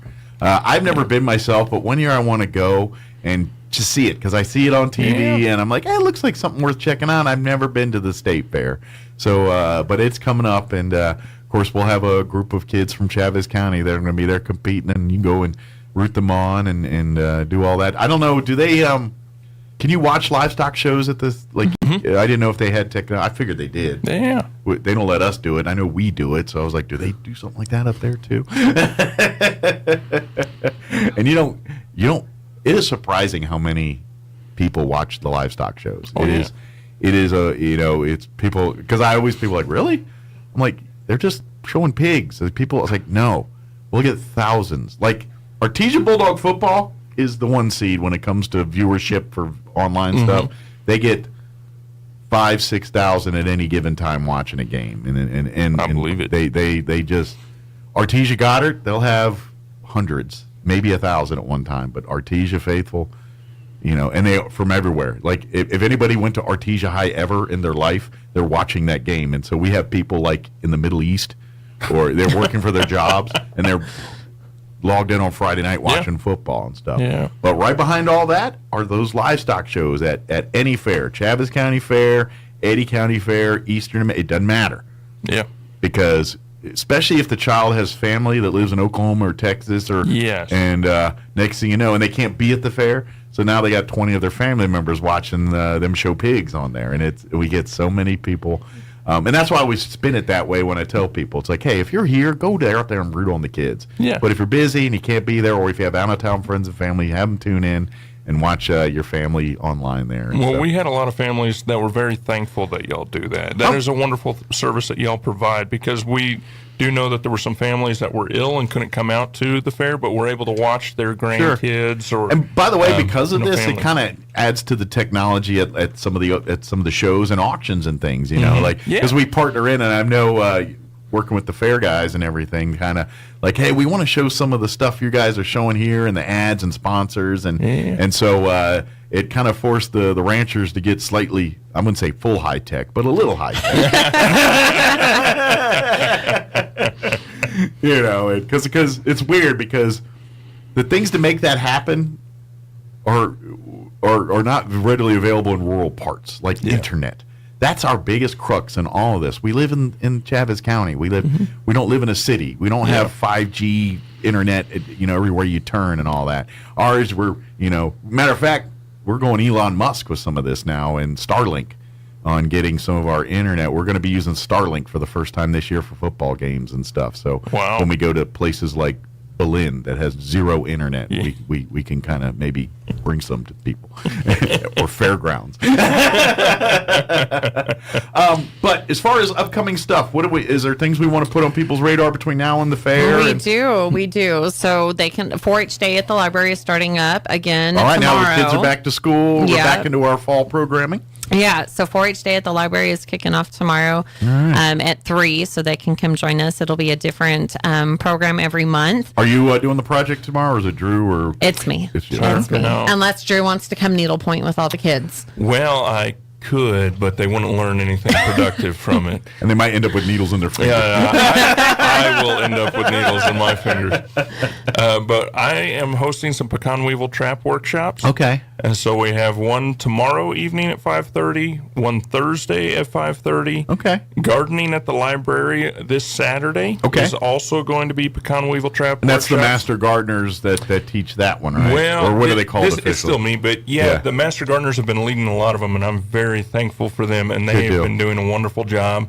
Last month was on... So it's by Drew with Master Gardener adjacency. Well, I helped start it, but the Master Gardeners have really been doing a lot of those that I've been out of town for or unable to make because of different 4-H responsibilities and things. They're Master Gardeners. It is. Their whole time doing this stuff. And they went and learned it, and their gardens are beautiful. And so they do a wonderful job. They're also at each one of the farmers markets lately. They've done some beautification projects over at Eastern New Mexico State Fairgrounds. Next time you're outside the Farm and Livestock Bureau building, look at all the beautiful work that they did right outside the front doors there. And they're working on the Triangle Garden here in Roswell. And so that is another project that is they've been working with the city on and getting that fixed up and cleaned up. And they're great people for advice. And if I'm wrong on this, please tell me, because I'm just here to how other people think. But because of, our soil and the way things are in Chavez County, because, it's a good and bad thing in many aspects. Like you look at like water issues, because we have the aquifer, and so we don't have the water issues that Albuquerque and other parts have, because we have lots. It's the hardest water on the planet. But here's the thing. That's an aquifer. It's a river. It's moving sediment. It's moving minerals, soil. So depending on where you're at in town, the soil could be completely different. So folks that are growing in the north end, you may have to do way different stuff than folks growing in the south, because the soil's different. Yeah. And you're like, how come your chili grows way better here than here? It's because of the soil. Yeah. And that's why talking to these master gardeners, they know that. And it's like, what neighborhood you in? Okay, that's heavy with this. You're going to need to go with this in there to thrive. And that's very much so. Why talking to folks like this are awesome, because not only do they know gardening, they know local gardening and know what works here and what doesn't. Very much so. And so definitely reach out. Call in if you need any help. I'm still working through all of the notes that I have built up between the fairs and all the other 4-H events that I've been involved in this year, but I am getting back to people. And so it takes a while, but we're to you yet. It's I'm one man with a lot of people asking questions, and it's that time of year where they all want to know. Yes. But again, the pecan weevil workshops, tomorrow, Thursday, Sunday, and then again on the 21st. And those outside of the library are going to be at 5:30 at our office. But then the one at the library is going to be 10 o'clock. So really 15 people is about all we can handle building a trap together. Will they have a trap by the time they're done the workshop? Yeah, so you create a trap and learn how to build a trap in the class and why the trap's important, how to utilize the trap. When to utilize it. And so we talk all things pecan weevil. And really we're just trying to find those locations, those pockets where we have a population of pecan weevil so we can get rid of it. And your help in helping the community be aggressive. See, we're at now where it's quarantine. Luckily, the only places being impacted are private orchards and things. It has not gotten into the commercials. It has not gotten into the commercial, according to NMDA right now. But going unchecked without these people being responsible and doing their checks and creating their traps and all that, if we don't do that, it will eventually get into that. And you think it's a nightmare now? Yeah. Wait till pecan weevils hit the commercial industry, and you start seeing scarcity of pecans and all that market. Pecans, but it'll increase the amount of pesticides that they'll have to use in an orchard. And so that's something the chemicals they use, absolutely. So it'll increase the cost of the pecans. It'll affect a lot of different areas that people don't always think about. I think we all know how much supply and demand impacts prices and availability of things. That's it. And we're trying to avoid it from that place. And so do your part. If you own pecan trees and things, check, spray, set up traps. Don't take your pecans outside of your area. Don't take them to Texas. Don't do any of that stuff. If you think Texas you have is fine. Texas is where we got our pecan weevil. Okay. But that's how it got in the first. That's how we got it. Yeah. What we're saying is, don't be the person spreading it. Don't be taking them to your family out of state. Don't be. If you get them shelled through a licensed sheller, so. Anybody who is shelling pecans and collecting pecans that way, they have to go through a certification with the NMDA to where they're able to inspect for pecan weevils as they're shelling. Sure. And so make sure they are licensed through NMDA when you take your pecans to them, because then they will be checking and they will be helping make sure we don't spread them as well. And that's a good thing, because if you didn't know you had them, you'll find out you had them, and then you can do something about it. Yes. Right. So it's a good thing. But, yes. But what we're saying is, help us. If you're a pecan tree owner and lover and like to do all that, please be the responsible owner and help us so we can get rid of this quarantine. We could get rid of this, and we can go back to just enjoying the nuts anytime you want. That's it. Yes, it does. I went that way. I know some of you are like, I already got a few nuts I've been enjoying in my house now. It's my sister-in-law.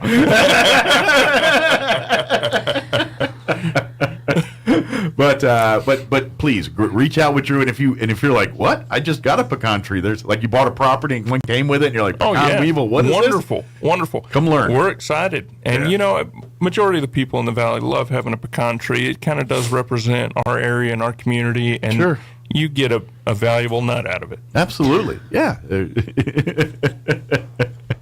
But definitely to do, get involved with this stuff and ask. Come out to the library tomorrow. What time is is the Needlepoint event? 3 o'clock. What's like the cap on age this is appropriate for? So we reach anybody but the 4-H ages. So we do 5 to 18. 18 We've got some different things going on based on their ages. And so they're welcome to come join us. The other thing that we want to get on people's radar is Christmas Showcase will be back this I know year. November's not that far away in that time frame. And tickets are going to go on sale September 1. So they can get tickets through our office or through any Extension Club member. If you're not familiar, it is each year the Extension office puts out they have a day, and they'll come and they'll do the holiday. You get basically a book that has holiday food, like decor, just all Christmas type stuff. Whether it's cookies or how to make chili ristas or whatever it is, it's that kind of thing. And so each year they put out a book that's got new projects each year, and then they'll have a day that you can come out and try some of the foods, see how, little samples and demonstrations on how to do this, and then you pay I think it's $5 or something. It's very cheap. And when you're done, you get to try all these foods and these cool crafts, and then you take the book home, and then you get to keep. Now, every year it's different. So if you went last year or the year before, there's different things. And that's kind of the whole point. If you went last year and the year before, the whole point is to come back next year to get the new book. So it's got the new, and if you've got some family members that have been religiously doing this, they might have a stack of 20, 30 of these books sitting on a shelf somewhere, and they're adding to that collection. But it's in November. It's annually. Every year the Extension office does. It's their Christmas showcase. It's usually there in the Thanksgiving time frame before It'll be Christmas. November 14th. Yeah, right there, a couple weeks before Thanksgiving. So you could incorporate some of that into your Thanksgiving festivities or hold out for Christmas. But either way, it's really good. Well, probably next time you come in, we'll have sign-ups and all that, telling people on dates, times, and if you need where to pre-register and all that kind of Well, yeah. So like I said, tickets go on sale September 1, so they can buy them at the door, or they can miss the rush at the door and get them from the office or the Extension Club members. It is November the 14th. There's 2 different showings, one at 1:30 and one at 6:30. And they're exactly the same, so it doesn't matter. So if you work and you can't, and you can't go to the one at 1:30, where your lunch hour is not long enough, then as soon as you pop off work, head on by at 6, or vice versa, whatever. It doesn't matter. Or if you went to the first one, it's like, dang, I want to see that one again. Come to the second one. You're more than welcome to. You get. There's door prizes. There's raffles for the quilt that provides scholarship money for the youth here in Travis County, and so there's lots of different things to do. But come out and see us. And if you're just looking for things to get involved through the Extension office, come out to the event, come and then talk with Tam, or I don't know, do you hang out at this one, or are you going to be out? You know what? Last year was my first experience with it, and it was a lot of fun. And I've still kind of been thinking about, there was like this apple cider Chex Mix or something that was there. It was fantastic. That sounds good. Kind of been thinking about it for about a year now, so, just saying, Tamara. Well, if you had the book, you'd make it. I know. I bet you I know where you can get one. Oh, I bet you do. But they'll be ask and learn more about the other programs, or if you want to get with Tamara about diabetes awareness and some of the help there, use that as a conduit to get in touch with the Extension office too. So, good deal. Is there anything we missed? I think we covered a lot. We have covered a lot. Now, I do want to throw out there that we are working on getting our CEUs in November. Okay. However, me and my rush and Mad Mine, I reserved the date for November 7th. That's election day, so we're not going to have our CEUs when everybody's trying to go out and vote. So I will be changing that date, but it should be early November when we have our CEUs. Okay, but we'll announce and tell everybody as we get everything kind of solidified there. Very much so. Good deal. Again, come by the extension office. They're on Chisholm. What's the actual 200 East Chisholm. 200 East Chisholm. I know Suite it's on number Chisholm. 4. We're the south end building, or side of the building. And you can always look for Chavez County Extension through NMSU on Facebook. That way, if you have any questions or want information about any of the events we talked about here or what's going on, like and follow that. That way you can stay up to date on that kind of stuff. What's the office number if anybody has any questions? 622-3210. Very good. Awesome. Well, thank you, guys. We'll let you go stomp out your fires because I'm sure there's 2 or 3 laying around out there that need to be being just maybe. That's why ducks are great big feet. They stomp right on. Anyway.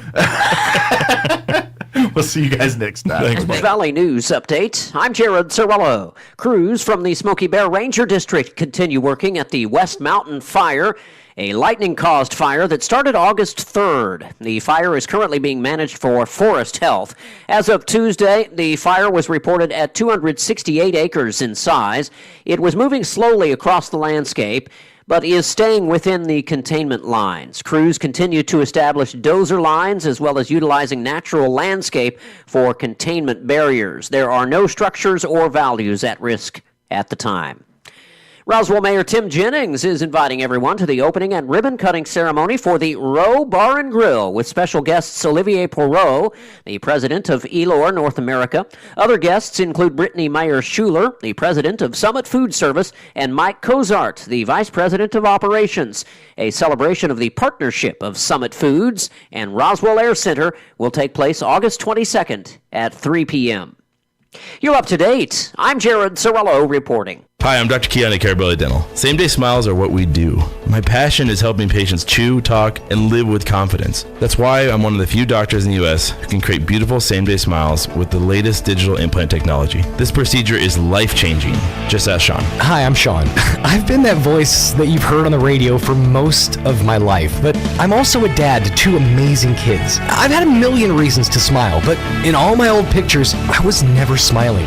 Truth is that life of improper care and being dealt a bad hand genetically left me practically with no teeth. It affected everything from the way I ate, the way I talked, and of course how I interacted with people. And that's where Dr. Keon and Carabelli stepped in. They eased my fears. They explained every step of the process in a way that I could understand, and they made me feel almost like I was part of the team. And now, I can't stop smiling. I have so much more confidence, and I love looking in the mirror now. I can't explain how much of a difference Dr. Keon's dental implant process made for me. Our team can help you find your smile too.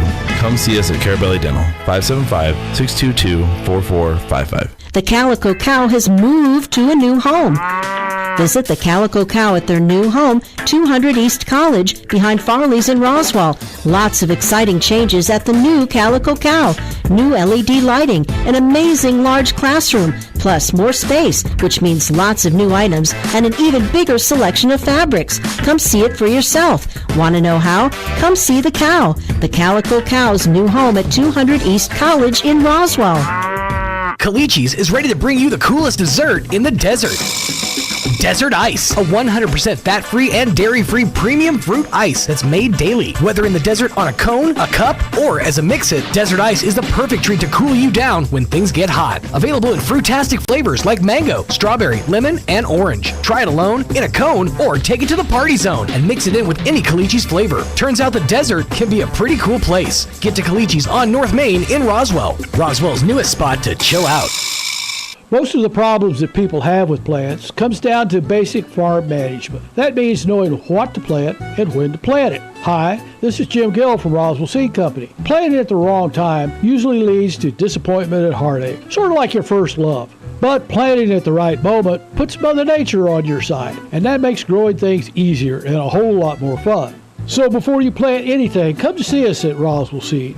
Or just give it a try and hope for the best. It gives me a chance to say, I told you so.